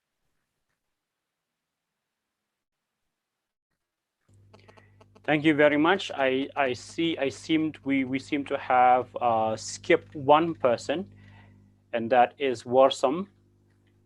So I'm going to call upon, before I go on to calling Lena Miki, I would like to call upon Warsam Kasung, who will be speaking for the motion. Warsam Kasung, can you please come online? Oh, so there appears to be a few more students who have been left out. So Warsam Kasung, after you, I will call upon Lena Miki, and then we will have Anushka Barua. So I think that will be the last speaker. So go ahead. Sir? Yes. Go ahead, Warsam. The extinction of human would be tragic, but also it would make a better world. Good afternoon, everyone. Respected chairperson, speaker, sir, honorable judges, and my dear friends. I am Warshomi from Biochemistry Department. Today, I am here to present my views in the favor of the topic, the planet would be a better place without human. As we all know, we have all heard the facts and science regarding how human is responsible for all the destruction, for most of the destruction, starting from climate changes, global warming. Of course, there is there are some other factors other than man-made, but yet the majority is because of human. Still, we know that we are the reason, but still we wouldn't stop cutting down forests, burning fossil fuels. Looking at the situation which is happening right now, the lockdown, people staying at home, there are very less vehicle. So like the population, the air pollution just dropped. And interestingly, like many wildlife actually appear on the streets. Even in India, we can say that sambar deer was spotted on the street. Peacock dancing on the street of Mumbai. And these animals, they were not running aggressively, destroying the property. They were very calm. So, like from here, we can know that who are the true villains. And one of my fellow mates said that if there were no human, who would take care of like the farm, the cattle? Like thinking of it, we human, we rear animals for our own benefit. For our own benefit, like we rear them, we eat them, we use them. It's not like we are saving them. So like we are the true villain. We can't blame any other, but like we are the species to be blamed for. And there's Sudan, the last white rhino who died in the year 2018 was under armed protection, but still poachers were willing to kill, still knowing that he was the last. Like we, no species consume or kill in a massive scale like we do. So like we are not realizing that we are the villain. We are just destroying everything. We can't accept that we are cruel. We think that we rule over this planet, but no, we are destroying everything. In conclusion, I would like to say that in my opinion, no matter how much humans do good to this planet Earth, but still we are only destroying it. If we didn't exist, then this planet would be much better. Only this much. Thank you. Thank you, Worsham. And with that, we will come to Lena Miki, Kongla, and then Anushka. We will be hearing from you towards the end. So now we have Lena Miki. Are you ready?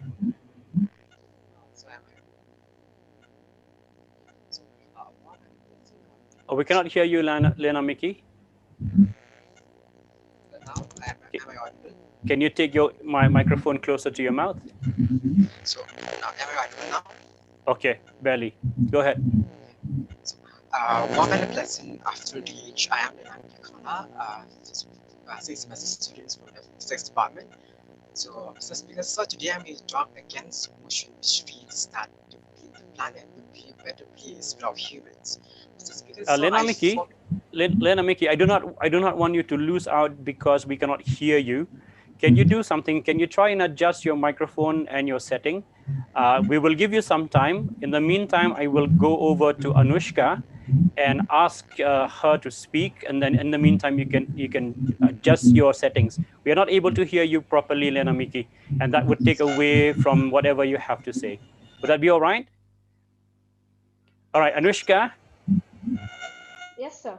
Anushka, go ahead. You can present your arguments now. Good afternoon, everyone. This is Anushka from the Department of Geology. Today, I'm here to debate on the topic, the world will be better without humans, and I strongly stand against it. World can never be better without humans. Humans, animals, and plants are created to have a good relationship with each other and make life on Earth beautiful. Photosynthesis and respiration are two processes which allow life to sustain on Earth, but also show interdependency of plants on humans. Though in recent years, humans might have overexploited nature and even tried to take advantage of it, as it was stated by most of my opponents. But not to forget, humans too are trying to rectify it. If not, then we wouldn't be celebrating today as the World Environment Day. We wouldn't be shifted to a sustainable living and wouldn't have cared to aware each other about the importance of conserving nature. Author Alan Weisman, in his book World Without Us, stated that just 2 days after human intervention, New York City subway would be flooded. Just few hours of human leaving Earth, all fossil fuel power stations will run out of power. Hydroelectric plants would continue to run, but within a month, they too would shut down. The whole world would conquer darkness. The whole world will be too dark, too quiet to live. Animals that rely on humans for their food, just like our very dear pets. Caged animals in the zoo, which couldn't escape, they all would starve and die without humans. Also, the predators of the food web might overexploit their prey, causing their extinction. And without prey for food, predators too would start to starve. Within a month of human leaving Earth, water needed to cool down nuclear power stations would evaporate, triggering a series of explosions which across the world, which would harm most of the plants and animals. Also, within a year after human leaving, thousands of satellites on Earth's orbit would crash down and land on the Earth, causing further destruction. So this proves the point that this world would definitely not sustain without humans, and humans can only save this Earth from all its destruction. Since humans lead the world, and the world would not function without humans, so instead of removing the human factor from this Earth, we all the humans should come together, and we should work to make a better and sustainable living on this Earth. With this, I want to conclude. Thank you and have a great day.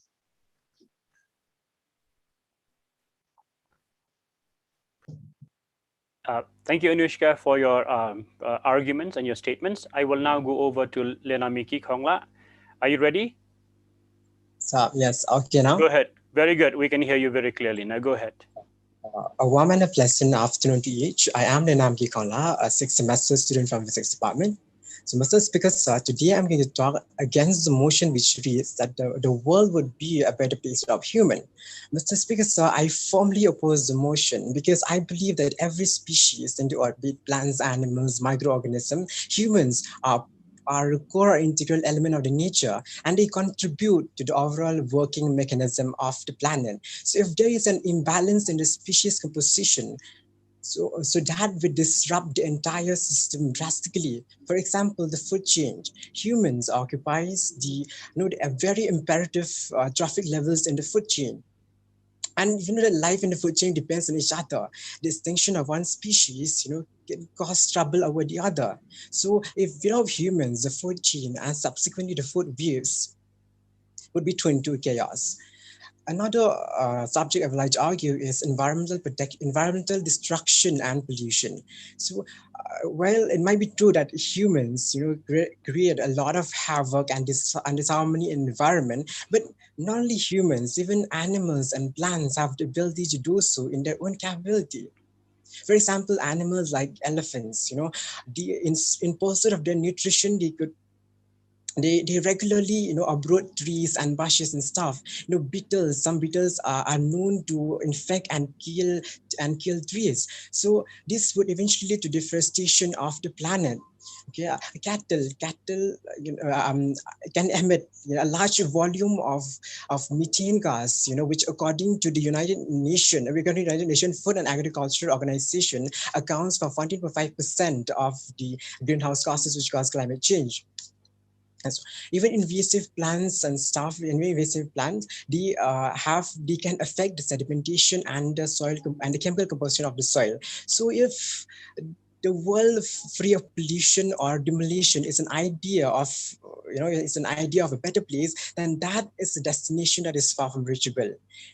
But then humans, on the other hand, are unique species, are distinct species with thinking ability, with consciousness, that have the concept of future and sustainability. So they have the potential of mending what is altered. Suppose, for example, if an elephant, considering an elephant uprooting a tree, do you think it'll be able to plant another tree as a compensation? Well, I don't think so. But humans can do that. Humans can plant another trees, can protect endangered species, So let's just say, if humans are the destroyer of the earth, they are all also caretakers of the world. So as conclusion, holistically, I would like to say that, that the world would be a better place with humans in it. If humans were conscious efforts, to preserve and protect it. With that, I would like to put an end to my argument. Thank you very much. Thank you, Lana Miki. And I think with that, we have come to the end of the formal presentations of arguments and rebuttals. I will now like to invite, again, the leaders of both the benches to make their closing remarks. I will begin by, so we have been requested by our organizers that our marks should be sent to Professor Bokoliel, who will do the necessary work of calculating and totaling the system. So the scores that we have given to our debaters.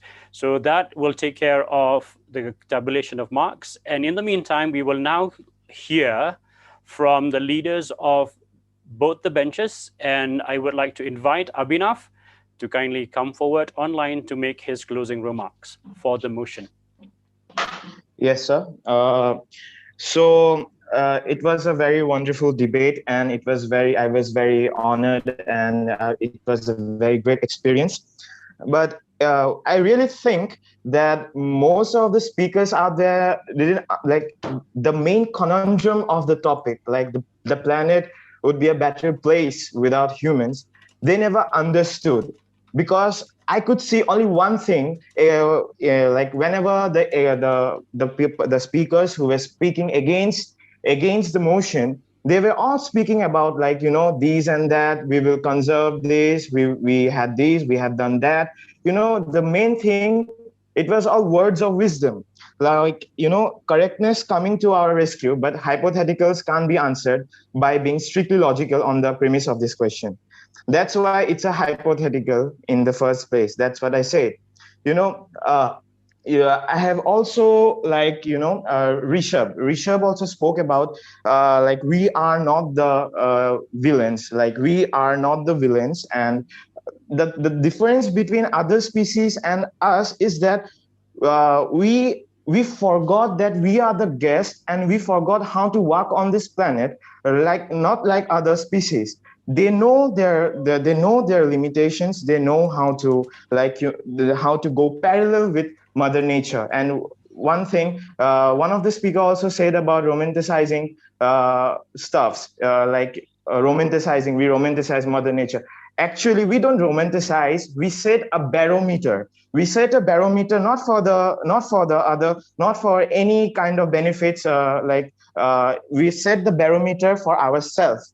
We set the barometer for ourselves so that, for example, we call ourselves Homo sapiens, and as we call ourselves Homo sapiens, we also consider that we should go parallel, and we are doing everything for a cause, which in return it never comes for a long-term benefit. For example, if we humans go extinct, if we humans go extinct right now at this point, like, what legacy do we leave?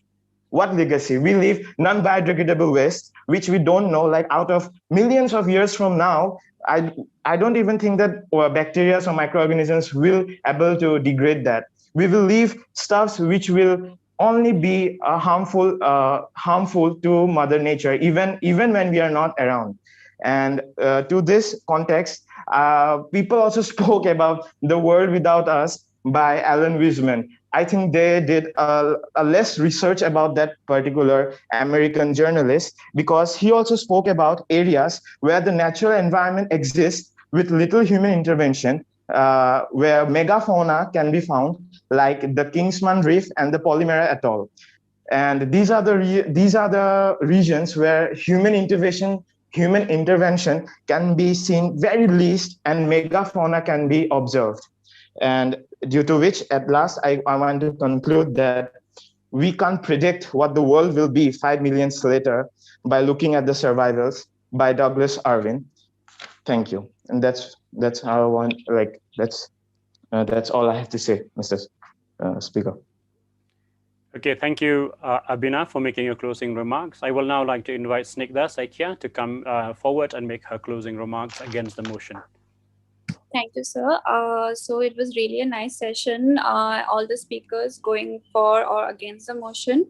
But now I'm here to conclude today's session for against the motion. Is that I can say that we humans are the ones that we restore. We are the ones who care, and saying we don't care would really be an irony, given that we would not be having the discussion at the first place.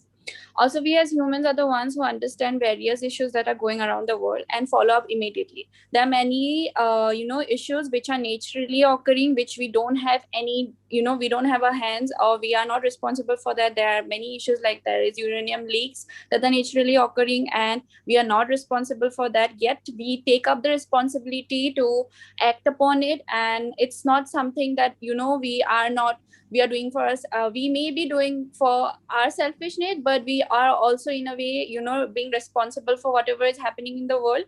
Another important thing is that we as species can go extinct due to natural disaster, due to natural selection. And we have also we cannot deny the fact that we haven't given anything to the nature, and nature could anytime take it away from us. And we are as much threatened as other species. Take, for example, when the coronavirus really came into place, we as humans are the ones who are in the spotlight for the disease. And it's really been a hard time for us tackling it. And I don't think so there's any other species that is really there to back us up. We as humans are there for each other, and we are working on tackling this disease. Also, I would like to conclude by saying that we as humans need to be more understanding. There need to be law, individual effort, and only then we can make world a better place. And proving why human species is just not is not just in species existing in planet Earth. Going to the root level of the problem is something that we are taught on tackling. But you really think that we not existing on planet Earth is the only solution for tackling all the issues that are going on? Lastly, I would like to give a point to ponder upon, is that given a chance that you need to save yourself and you need to save any other species, you are in a situation wherein you can save only one of the either, would you really go on to save the species? So yeah, thank you so much. Thank you very much, Snigdha. So I would like to thank all our debaters who have made their presentations, their arguments, and their rebuttal. We have had a very interesting debate, and we will soon come to know the result of your arguments and your rebuttals. But in the meantime, while the scores are being tabulated, we would like to invite members of the panelists, our judges, who would like to say a few words or maybe give their own opinions or thoughts on the motion of the day. So I would like to begin by first inviting Professor Amanda Tongper. If she's ready, she can come forward and make her remarks or share her thoughts on the motion. Thank you, Sir Jacob. I would not like to make any remarks on the motion. However, I would like to share my thoughts on what I've observed so far. And first of all, a huge congratulations to all of the participants. I know how scary it must be. And it's weirder now because you're talking to a device, right? So half the time you don't know where to look. So a huge congratulations to you. I must say I really enjoyed it. And another big congratulations is thank you for not shouting. Okay, thank you for not shouting, because there have been times where, you know, debating, the art of shouting is, I don't know, perhaps accepted as the art of convincing. All right. So thank you for being civil, but I think it is too civilized. That is my observation. I think there is a certain lack of fire in your belly. You know, I'm not convinced, except for one or two participants, right? And the reason could be many. I think the problem with these kinds of topics is you have so many facts, and I felt overwhelmed. I'm speaking as an audience, okay? I felt overwhelmed by facts, all right? So remember that when you debate, it is basically the art of persuasion. How do you persuade? You persuade by asking provocative questions or making a provocative statement, like one of the participants did, right? You persuade by landing your points very clearly and very simply, okay? And you persuade, I will believe you more if you rebut, not for the sake of rebutting, but rebut, you know, you decimate, right? When you rebut, you land your points in such a way that it almost leaves no room for the opponent's point to you know, rear its head up. All right. So remember that debating is the art of persuasion. If you don't believe it first, all right, your audience will not believe you. You have to be convinced first. Okay, so there you have to bring some kind of fire. Okay, and you don't have to do it by flailing your hands and shouting. No need. You can be yourself. But my next and final point is pace yourself. Pace yourself, right? So you need to pace yourself. Again, do not bombard your audience with facts. Okay, too many facts. In fact, have just one fact. Wow, I said fact 3 times. Have just one fact or two and work your argument around it. All right, make it digestible to your audience. You get what I'm saying? Yeah, too many facts, you've lost me. All right, you've lost your audience. Okay, so pace yourself.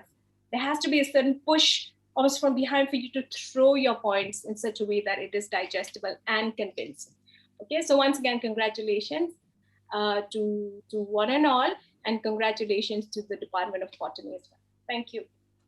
Thank you very much, ma'am, for throwing those very important insights on how to debate and how to be successful in competitions, especially. So I would now like to invite Professor Dayomika, if you are there, and would you like to share something, your thoughts on environment or on the motion, because this is your area and your field of study. So we would definitely like to hear from you. Okay, thank you so much, Sir Jacob. Yes, so when I first heard about the topic for the debate, I was really, really intrigued and I was really looking forward to the debate. And I must say that, I thoroughly enjoyed listening to all the debaters. And I'm very impressed with the caliber of information and the presentation of the information that all of you have given. I'm particularly very, very impressed with, the rebuttals that some of you made. In such a short amount of time, you could pick up those arguments and you gave your rebuttals. That was, very impressive. So, even I don't want to make much comment on the motion, but I would like to take this opportunity, as an environmental science teacher, I would like to take this opportunity to share, to speak a bit about the theme for this year's World Environment Day. As you all have heard, the theme is restoring ecosystems, right? So when we talk about restore, is basically to bring back something into its original state. And when we talk about restoring ecosystems, it's about restoring, it's about bringing back our ecosystems into their original state. And today, and as a matter of fact, today, the 5th of June, 2021, also marks the launch of the United Nations Decade on Ecosystems Restoration, which means that from today onwards, for the next 10 decades, all the nations will be working towards, will be working towards massively scaling up the restoration of our degraded ecosystems. Well, when we look at our own state, Meghalaya, we know that many of our ecosystems have been destroyed and degraded. We look at our forests; many of them have, disappeared because of deforestation and mining. And when we look at our rivers, they're all choked up with all our waste, especially plastic waste. So when we take a look at the topic for the debate today, will the world really be better without humans? Maybe, maybe not. But while we're still here, let us take small steps. There are very small efforts that we can take as human beings to make this world a better place. We definitely cannot turn back time. We cannot change whatever has been done, whatever has been destroyed. But we can definitely do, take small steps in order to make this world a better place. Maybe start by, banning the use of single-use plastic bags at home.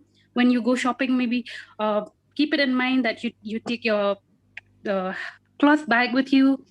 Start by planting trees, by cleaning your surrounding and cleaning your rivers. All these small steps will help for us to restore our ecosystems, as as the theme for this day is. So with these words, I would like to congratulate again, once again, all the participants. I know that it's not easy to speak in front of an audience, even if it's a virtual audience. I know that maybe some of you, it's the first time doing this. And I know that a lot of you have put in a lot of effort, and maybe you've had sleepless nights just thinking about today. So congratulations to all of you for your efforts, for your courage.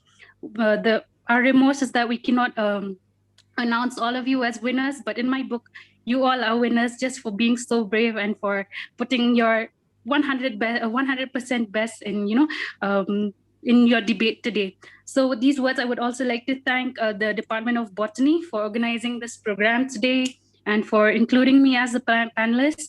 So with these words, I would like to say thank you once again and all the very best for your future endeavors to all our participants. Thank you. All right, thank you so much, ma'am, for your thoughts and for your remarks. I would like to invite Erin Benny, if she is there online, to share our thoughts. She has been a debater for some time in the college and has done well also in the field. So she would like to, maybe she would have something to share with you on how to be good debaters and how to win debates as well. So Erin Benny, if you're there, would you? Yes, sir. Yes, come on. Good to see you. Thank you so much, sir. Am I audible? Yes, yeah. Okay. Good afternoon, everyone. First of all, a very happy World Environment Day. At the outset, I would like to express my gratitude to the organizing committee of Botany Department, Sir Jacob, and the college for giving me such a wonderful opportunity to witness such amazing talents here today. Um, I feel so blessed today because, dear debaters, looking at the way you debated, I was thinking if all of you were there when I was in college, I think my existence in debating world would have been quite difficult. So keep it up. You have done a great job. Keep going. Keep learning. Well, regarding debating tips, I feel that I am, even though sir has said to give some tips, I honestly feel I might not be the perfect person to give you the tips because the other two judges, who are my teachers, they have, in fact, I have learned so much from them. Ma'am Amanda, I still remember she was the one who gave me break for my first inter-college debate. She gave me that opportunity, and I'm ever grateful for her because of whom I started my debating career in college. So I think, and Ma'am Dayo as well. I think both of them are such great orators themselves and such learned individuals that the words and the advices that they've given you, I believe those are golden mantras and you need to keep it. So from my side, what I can tell you regarding debates is that I got introduced into debating through TV mainstream news channel debates that I saw when I was in school. But of course, today our mainstream news channel debates have changed their genre into comedy and noise pollution. So that might not be so much, favorable. So what you can do is you can go to YouTube. I follow two channels, the Bharata First and the Rajya Sabha TV. These two channels on YouTube, they have great panelists with a holistic and a balanced view, and it will get your mind working on some of the burning issues on our country. So those I think you can surely look up to. And I mean, today we're celebrating the World Environment Day, and since I've got this opportunity and I'm back connected to the college, so I would like to express my opinion on that. Well, at the outset, I would like to say that the topic that we have chosen, the world a better place without humans, is very apt looking at our environment today. And because of such scenarios, we are so much tempted to go for the motion and say, yes, yes, the world is a better place without humans. Why? Because you have statistics, 85% of global wetlands lost. Why? Because of humans. You had the recent Uttarakhand disaster, if you guys remember, in the month of January. You had the Nanda Devi glacier outburst, and you saw the ravaging floods there. Why? Because of humans building a cascade of dams, tunnels, highways. So, if you see instances like that, it makes you believe that, okay, this world would be a much better place without us, the devils, the humans. But that would be a very grim picture to paint, wouldn't be? And that's when Against the Motion comes into picture, because I can tell you instances of individuals, communities, and institutions that have been working to protect the environment. One such individual I would like to enlighten you about is the legend himself, Mr. Sundarlal Bahungia, who passed away recently due to COVID. He's the pioneer of the Chipko movement in India. He taught Indians how to hug trees and save them. He gave a symbol to us, our bodies before our trees. Such a beautiful message done by whom? A human, apparently. And then you have communities, women communities. There are tribal communities in Bisa, women communities. They have an activity called Thengapali, where they go with lathis in the forest, not to hunt animals, but to protect the forest. And they have saved around 500 acres of land. They have been able to regenerate that. And who has done that? A community of humans. And so I think, and India, for that example, if I take some historical examples and I give it to you, we have in our ancient Indian literature texts, the Vedas, the Puranas, we have mentions of environmental conservation and protection. That itself shows that environmental protection and conservation is in the history of humans, in Indians as well. So I think, when I see of all these things, it makes me believe that yes, we are there. But of course, uh, as the theme for this year is reimagine, recreate, and we have to do that to our ecosystem. So what I would like to suggest is that we have to do certain things, certain steps should be taken, and I believe the first thing is the steps that the state, the institutions have to be taken. And I'm not saying that because we as political science students, we're obsessed with the state, but because, they have a legitimacy and a wider base. For example, I believe this is the time for green policies, green contracts. And trust me when I say this, green policies, green contracts are economically viable. When you have biodiversity agriculture, that is going to raise rural income. When you have, things like green jobs, which will be done through the reconstruction and nature tourism, that is going to create millions of jobs. Secondly, I also believe in climate justice, which means countries have to be accountable depending on the amount of carbon emissions that they've done. Often, what happens, these big developed mighty superpowers, what they do is that they bully the smaller developing nations to reduce their carbon emissions without any financial and technical support. That makes no sense. So I think it's time for us, for the international organizations, to push these developed countries to provide those support to the smaller nations. And I think we could also have some kind of global funds of countries depending on the carbon emissions that they do. I think this kind of steps will really help us. But will the state be enough to create changes? No. We need the individual efforts, because if it's the constitutional obligation of the state to protect the environment, it is the constitutional duty of each and every citizen of India to protect the natural environment. So we will have to work together with the state. It has to be a snowballing effect, and we will have to protect the environment. I think it's time for the world to bring together their best scientists, their best policymakers, their best environmentalists, their best civil society, and most importantly, its citizens, to protect something that we share beyond borders, and that is our planet Earth. So my last message would be to all of you is that let's take a pledge to save the planet this World Environment Day. Thank you so much for the opportunity. And I would like to conclude by telling all of you in this, how do I say this, Gen Z social media lingo, that all of you are OG and lit. So keep it up, keep learning. Thank you so much.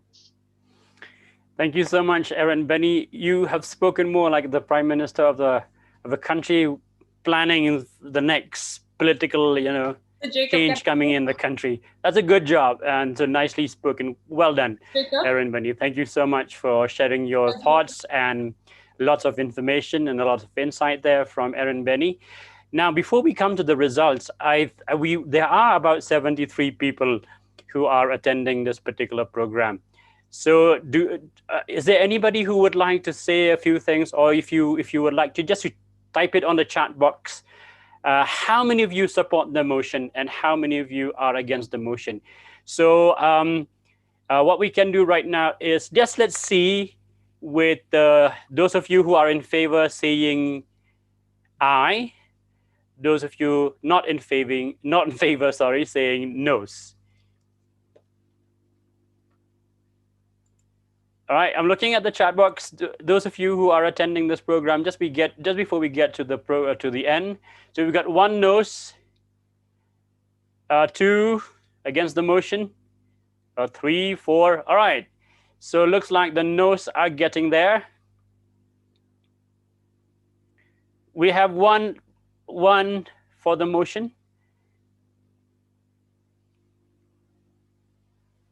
Right, most of them are from the speakers. We like to see people who are attending the program but not speaking, to actually put in their thoughts or their opinion.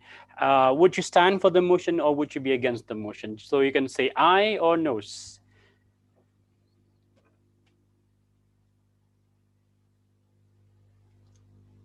Okay.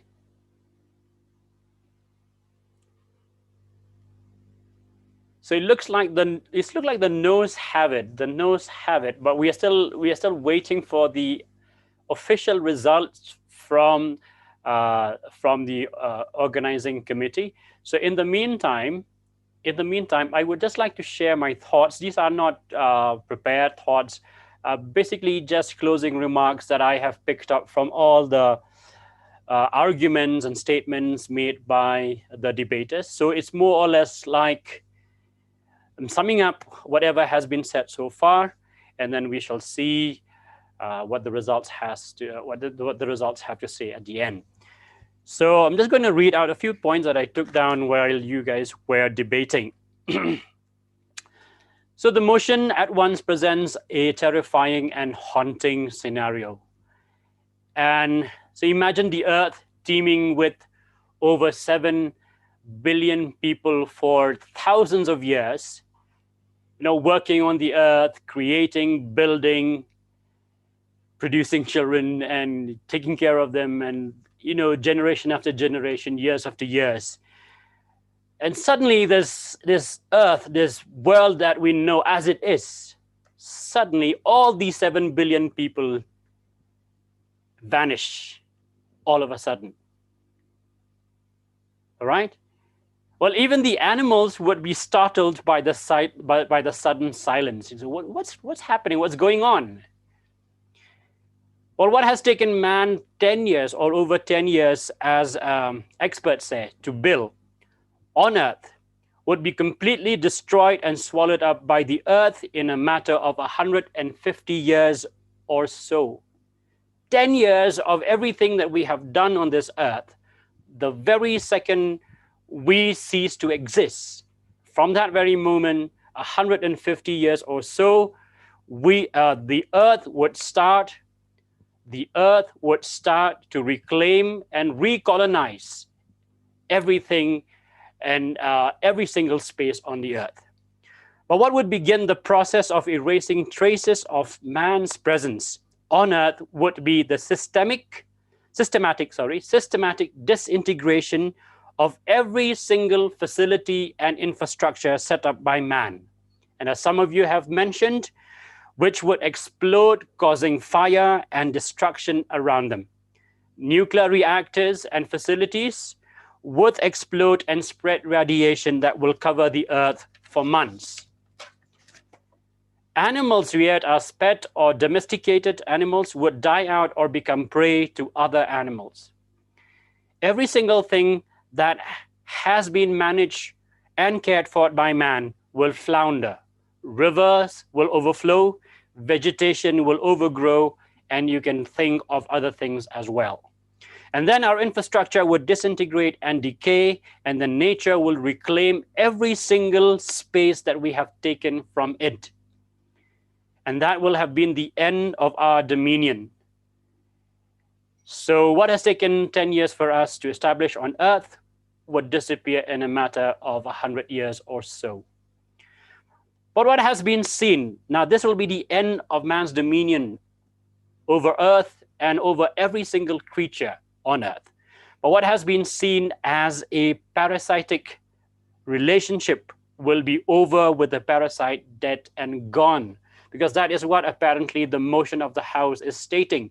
Human beings have a parasitic relationship with the Earth and with nature and with environment and with other creatures on this Earth. But does our interaction with the Earth be seen in such a negative and repulsive way? Or light? Should we actually look at the interaction of man and nature as simply parasitic? Now, religious communities and their texts venerate the Earth. For example, our brothers and sisters in the greater part of India calls the land Dharti Ma. This is our motherland. And in our own Khasi tradition, we call the Earth Kamei Ram-o, our mother.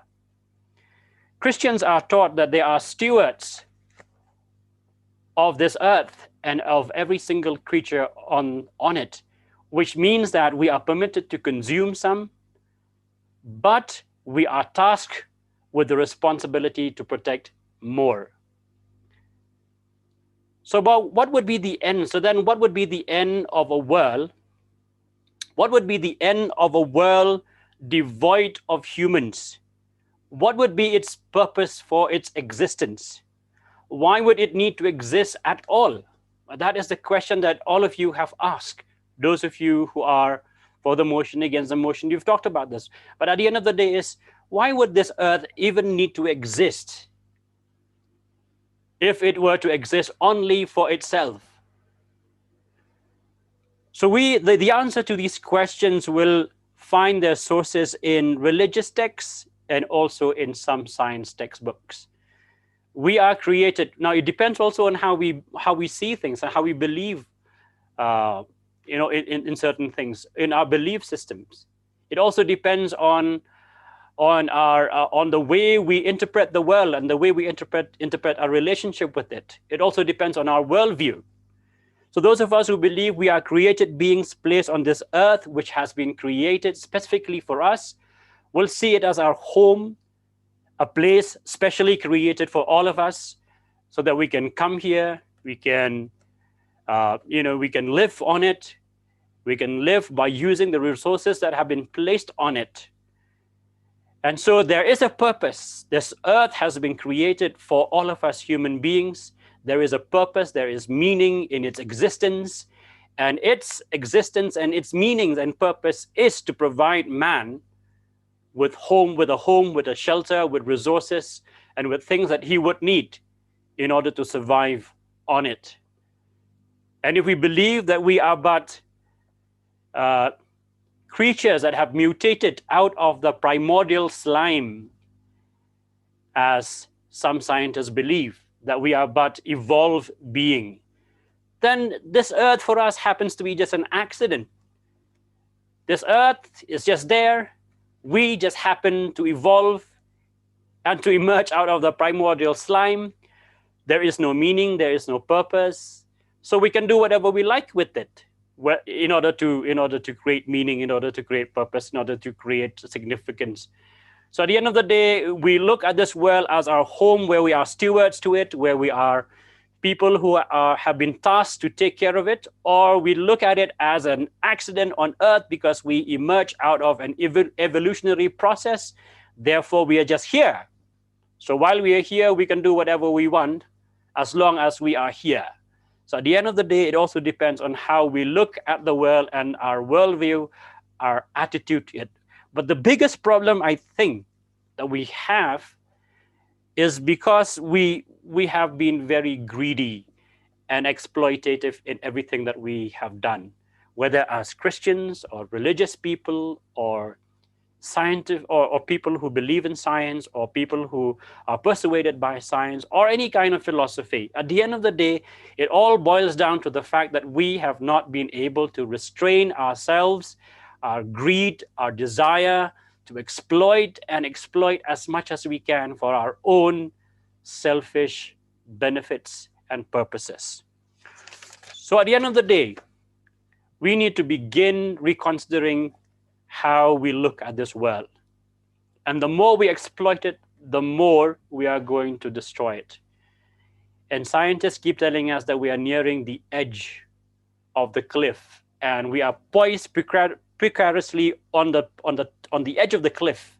At any time and any moment, we can fall off the cliff to complete annihilation.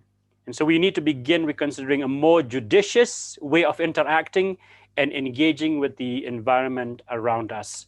And so it all begins with the way we think, the way we look at the world, the way we see it, and the way we see the natural resources around us. So this is something that we have been able to hear, we have been able to listening to all of you talking and all your arguments and your rebuttals.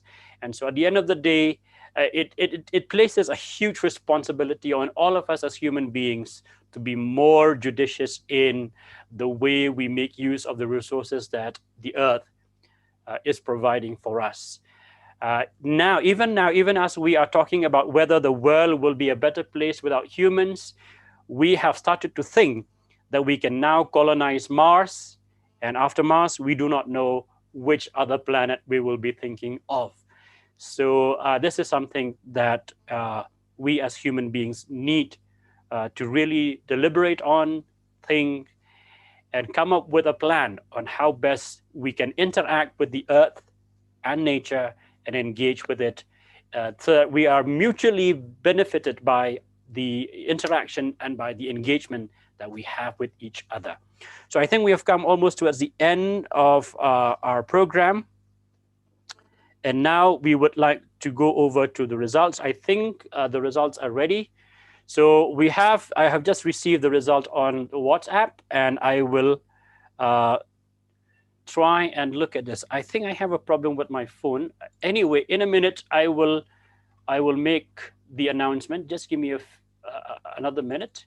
In the meantime, I would like to request the organizing team, the Department of Botany, to make to propose their vote of thanks, and I will get ready with the result as soon as they finished. Over to you for the vote of thanks. Thank you, Sir Jacob. Thank you. is it proper to have a vote of thanks before declaration of the results? I think not a problem, because that is the ultimate finale that we can have. Also, keeping everybody on edge, is it? Yes. All right. Thank you. All right. Thank you, Sir Jacob. So while you do the needful, yes, I would like to request Sir Nat. I have a problem. I cannot use my phone for this particular Zoom session. That is why my video will remain off. Please don't mind. Okay, sir. All right.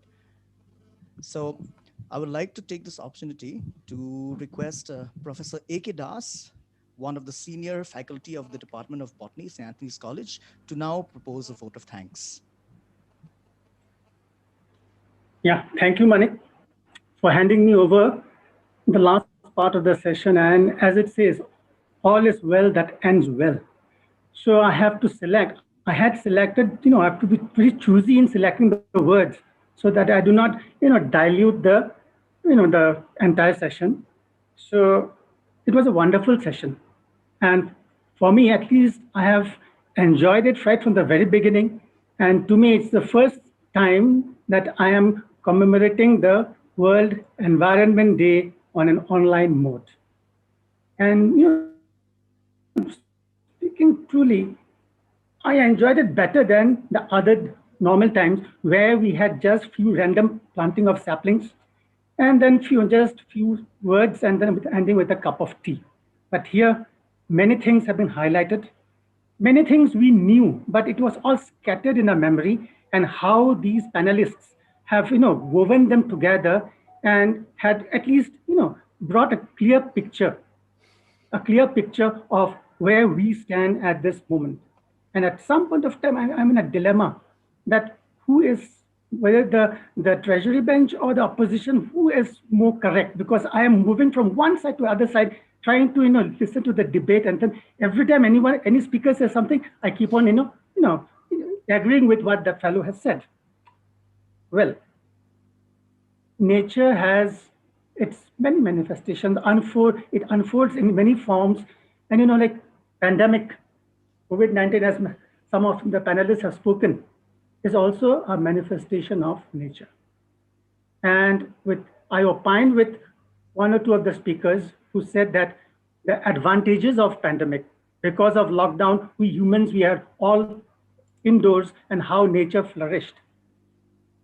I would just like to add one more thing to that because of this pandemic, we have all gathered together in the same platform.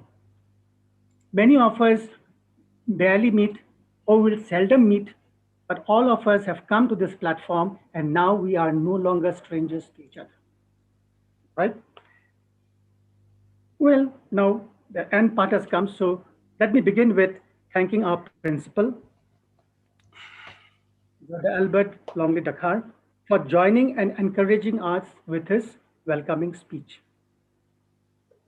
He always supports us, and in this sort of endeavor, we always find, with us. And, like when we have proposed, when the department has proposed such innovative program, he was all there with us. Thank you, brother, for giving your support. I thank Dr. C.S. Rao, the HOD of the department, for his presentation. And had it not been by constraint of time, I know he has got enormous resource material, and he could have gone for hours and hours without making us bored. And in this context, I still remember in one of the, in a program where we participated, our department was sinking because we did not have much of the material. And all of a sudden, I found Sir Rao had come with all his presentation, and immediately the mood of the audience changed. So he has got the material, but today, because of constraint of time, he has summarized everything. Even then, it was well presented. A special thank to Professor Jacob Shillong.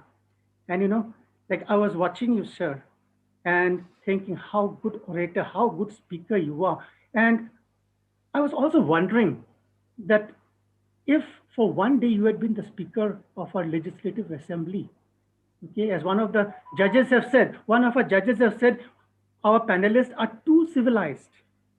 But of course, the reverse is there in the assembly. How would have managed them? That I would wonder how you would have done it. But definitely, you would have managed well than many others. Thank you, sir, for becoming the moderator of this program. Our heartfelt thanks to and gratitude to the judges. We have Dr. Amanda Tongper, Professor Diomika Kharsentiu, and our ex-student who spoke so well at the end, Ms. Eribami Hamcho. They have spared their valuable time and have been with us for the entire day. And like if we are in the judge's seat, how difficult to judge. And when we have such good orators presenting their own views, like how difficult their situation is to give marks. And sometimes the marks are at a difference of 0.5 or half mark, 1 mark. So thank you, all the judges, for your encouraging words and your sparing the time to be with us. A big thank you to our esteemed participant professors from different states of the country, as well as professors and faculty from different departments of our college, plus the student participants from various institutions, including our university, NEHU, other colleges of Shillong, including students of our own college, and how they have tried to join in. Initially, we found that it was difficult to join, but how they struggled, what struggle they had to join in the Google Meet. Ultimately, they have been succeeded in getting to join it up. Now I congratulate our participants. Some of you, I have seen you in the college, and some of you, of course, not all, but some of you, I thought these people, do they know how to speak? But now when you're left all alone in front of the laptop or any such equipments, I found how well you all spoke. Only thing, what one of our judges said, there was a little bit of lacking of fire. If we had lit the fire, things would have been exploded. Very nice, well spoken. I congratulate each one of you all. See, ready now, your results will be out. Losing or winning is just like your right hand and left hand. It is not a matter of concern. What is matter of concern is how you have participated, your active participation in the program. So I really enjoyed the way you have presented your opinion, your views. I would also like to thank one of my colleague, Professor D. Bokwilial. He has been silently working behind the entire program till the last moment.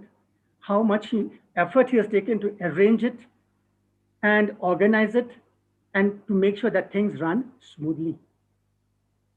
Lastly, I would thank one of my dynamic colleagues, Professor Simli, Manik Simli, and we have all heard him, how well he has anchored the program and how well he has managed the technical glitches which appeared in the morning. But we have to also include Professor Nathaniel. Had it not been his support, the technical problems which we encountered in the morning, we would have been in a soup. But he was there all along, and how within a short period of time he has changed the platform, and now the things went very, very smoothly. So thank you all. Thank you for participating and joining the program. Now I hand over it back to our anchor, Professor S.M. Simli. Thank you. Thank you very much, Sir A.K. Das. And obviously, you cannot thank yourself since you are proposing the vote of thanks. So it is up to us, each and every one of us who are witness to this particular event today in the afternoon, the debate competition, as well as to the earlier talk delivered by Sir Rao. We want to thank you so much for your involvement today. And sir, it was your best vote of thanks ever. Thank you so much. And I would now like to hand over the time to Sir Jacob, who would like to make a few important announcements. Sir Jacob. Thank you, Sir A.K. Das, and thank you, Sir Emily. It appears that we have 2 or 3 ties, which will make the declaring of the result right now a little bit difficult. there are at least 2 or 3 ties for best speaker, and another 2 or 3 ties for best team. So what we are going to do now is we are going to take a short recess. I will request all our panels of judges and to stay back online on Zoom platform. We will take a few minutes, and I will request all our participants and attendees to kindly leave the session, this event right now. You can join us back in another 15 to 20 minutes. So what we are going to do right now is we have to have a very short meeting on how to break the ties and what is the best way to come up with the results. Since all of you have done well, so there are ties with regards to the best speaker, the most promising speaker, and the best teams and the runners-ups. So what we are going to do now is we're going to have a meeting. So we'll request all of you participants, debaters, and attendees to kindly leave the Zoom platform for now. And I will request our judges to stay back so that we can have a very quick discussion on how to resolve this issue, and then we will get back to you guys. So give us at least 20 minutes in order to solve the problem, and then join us again using the same link and the same platform. All right. So see you guys. Take a break. 2 minutes. Yes, I think the live coverage should stop now. We will declare the results a little bit later. So we will not be able to declare the results right away. So the live coverage will have to come to an end, unfortunately, with every one of us sitting on edge as we resolve the ties and we come to a tiebreaker and come up with the results that will be most appropriate and according to the results and the performance of our students. Yes. So Jacob, maybe we can all remain here while we, the judges, the panelists, take this. We consult somewhere else. All right, that's fine. We can come back maybe. All right. So if that is the case, all of you can stay back. Maybe you can take a cup of tea, turn off your video, turn off your audio, go have a cup of tea. In the meantime, we, the judges, will convene on WhatsApp group, and then we will. We will have a conference call over WhatsApp, and then we will decide what to do. All right. So this is me not signing off, but just turning off my video and my audio. Yes, do turn your audio off.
Hello.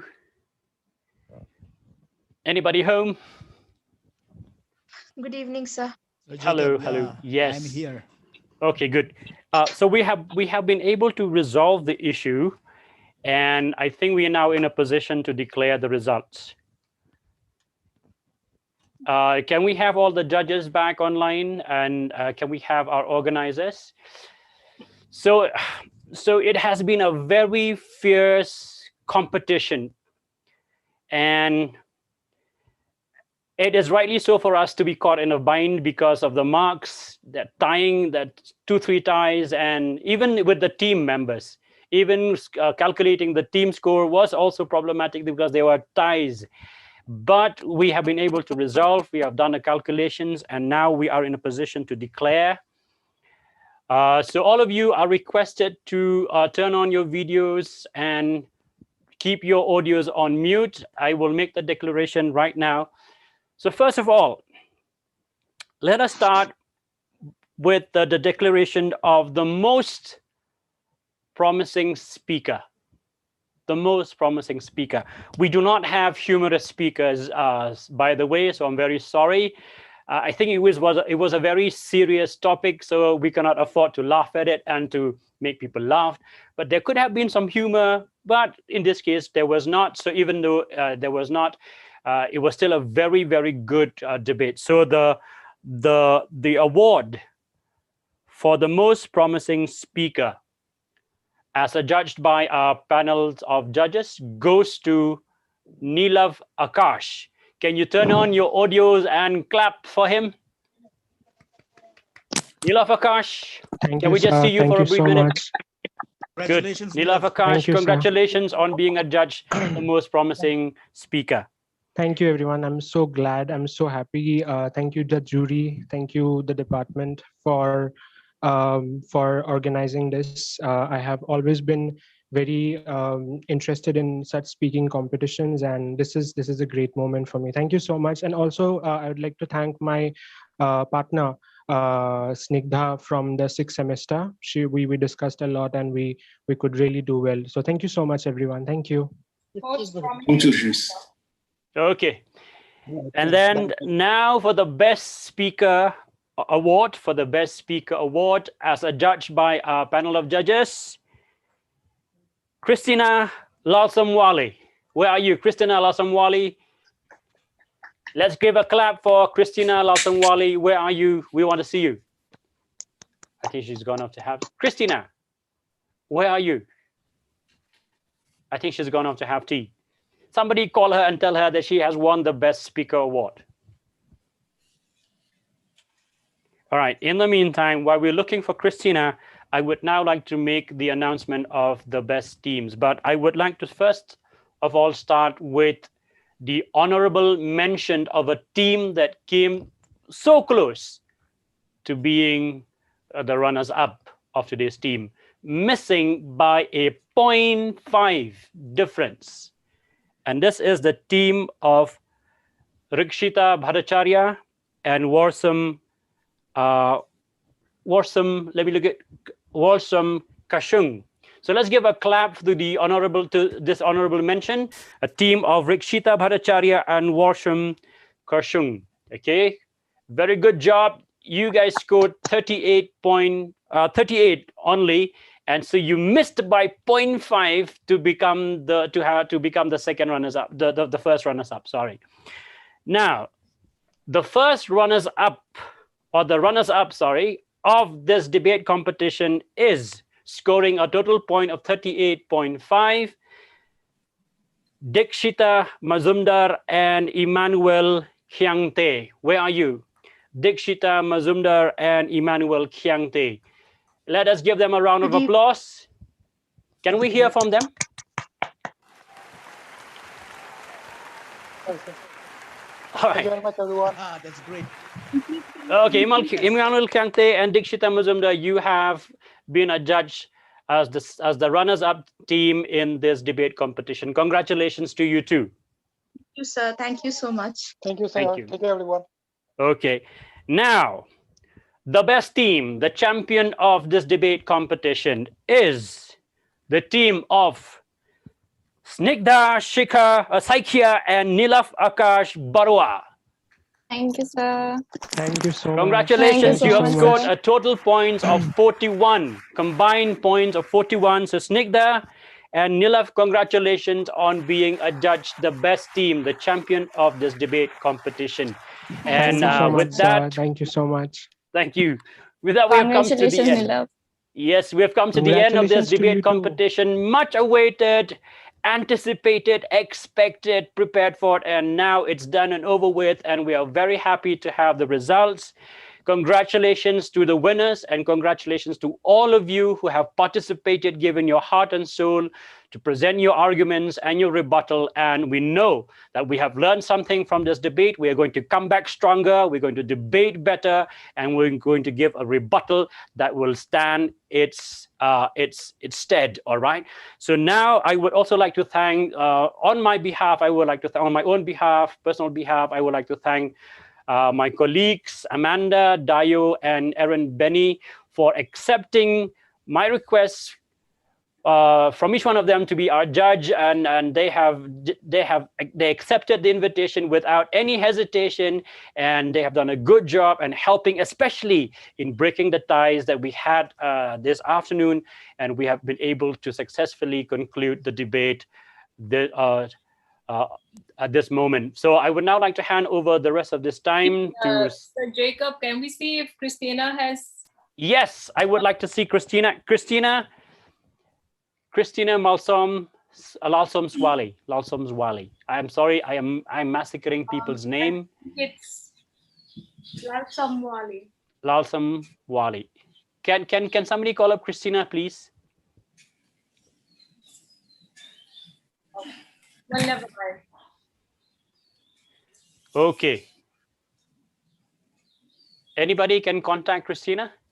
Right, it appears as if she has, I think she's gone off, taken a break. So I'm handing it over back to the Department of Botany and to Professor Aimley for the concluding remarks, if any. Thank you so much, Sir Jacob. Once again, thank you so much for being part and parcel of this debate competition. It wouldn't have happened as good as it happened without your being involved. Thank you so much to the judges. All three of you, you have done a wonderful job, especially given the circumstances of having the ties, as Sir Jacob has mentioned. You have done a commendable job within a short span of time to make sure that we do get our winners, our most promising speaker, the best speaker, and the runners-up. Thank you so much. And at this moment, I would like to, before we close the program for the entire day, I would like to request our head of department, Professor C.S. Rao, to propose his concluding remarks. Sir. Professor Cynthia, thank you very much. Am I audible? Yes, sir. Yeah, thank you. First of all, I would like to thank the judges there. Professor Jacob especially, very big thanks to you and the team of judges, Madam Amanda, Madam Dayo, and Madam Erin Benny. The department is very grateful to them for accepting the judging of this particular event. This is a very, not a normal type of event. Rather, I was very much shocked actually that the good response we got. Being a pessimistic, I was not that happy initially that things may move nicely. But the response what we got, at least for my lecture, more than 400 participants joined, and that for this debate also. I am grateful and thankful to the college, to the principal, and to all my colleagues of the department. Special thanks goes to Professor Simli and Professor Bokalial, who is never shown here in the picture, but poor fellow, he's working from behind the screen. And I'm thankful to the college also. And we, at least it will be remembered for a long time to come of this World Environment Day celebration. And I'm thankful. And last but not the least, I'm very thankful to the participants, those who are prize winners and those who could not get any prize, but I'm sure that they have experienced a new venture, and I hope you will enjoy, and in the future also you will join and make this type of events a successful one. And once again, I thank the judges. Thank you very much. And Professor Jacob, special thanks to you. And I should not forget to thank Professor Nathaniel, with whom it is possible the whole show could go on. Otherwise, we are having a technical problems. And I am not a technical person. I don't know much about this. But the things went very well. And once again, thank you and God bless you all. And please take care of you and your family members. Thank you very much to all of you. Once again, namaste and Jai Hind. Thank you very much. Thank you, sir. Thank you, sir. Thank you, sir. And just before we end off, I would like to request Sir Bokulil. I think he would like to make a few announcements to the winners regarding the certificates and the prizes. Sir Bokulil, if you're there, please. Okay, Shamani, actually I requested you to speak. Am I audible? I am having internet. Yes, sir, you're audible. You are better. You're the better person because you know the details. Okay. No, I have the email addresses of all the participants. So the certificate for participation will be sent to your emails. Those will be different from the certificate of participation for the talk. And also the winners of this competition. A big congratulations to all of you. In fact, I wanted to tell you that all of you are winners for me. So we'll be contacting you very soon, maybe within 15 to 20 days. There will be a prize money for the winners. So we'll contact you, and how to give, how to hand it over to you, that we will decide, okay, after contacting you. But the certificate you will receive in your emails. Give us 1 or 2 days. Within 2 days, I think you will receive the certificates in your emails. So I'll also take this opportunity to apologize on behalf of the Google and also on behalf of the department, because the Google server was totally down in the morning. And because of that only, we had so much of problem. So especially the participants, I know that when you are going to participate in a competition like this, you are so tense. And above that, if you have to run from here to there to change the different platform, it's very taxing, I know. So on behalf of Google, actually, I want to apologize. And a big thank you from my side. Sir Jacob, I have traveled you a lot in last 4 or 5 days. Then Madam Amanda, Madam Deomika, and Madam Erin Benny. Heartfelt thank you to you from my side. Thanks to all. Over to you, Samani. Thank you. Thank you very much, Sir Bokulil. And with these final parting words, I would like once again, very big thank you to all Anthonians, to all non-Anthonians from across the country who have been viewing this either through the Zoom meet or through the live stream on YouTube. We have had a wonderful time. Thank you so much. Your presence was very worthwhile. God bless you all. Thank you. Thank you. Thank you, sir.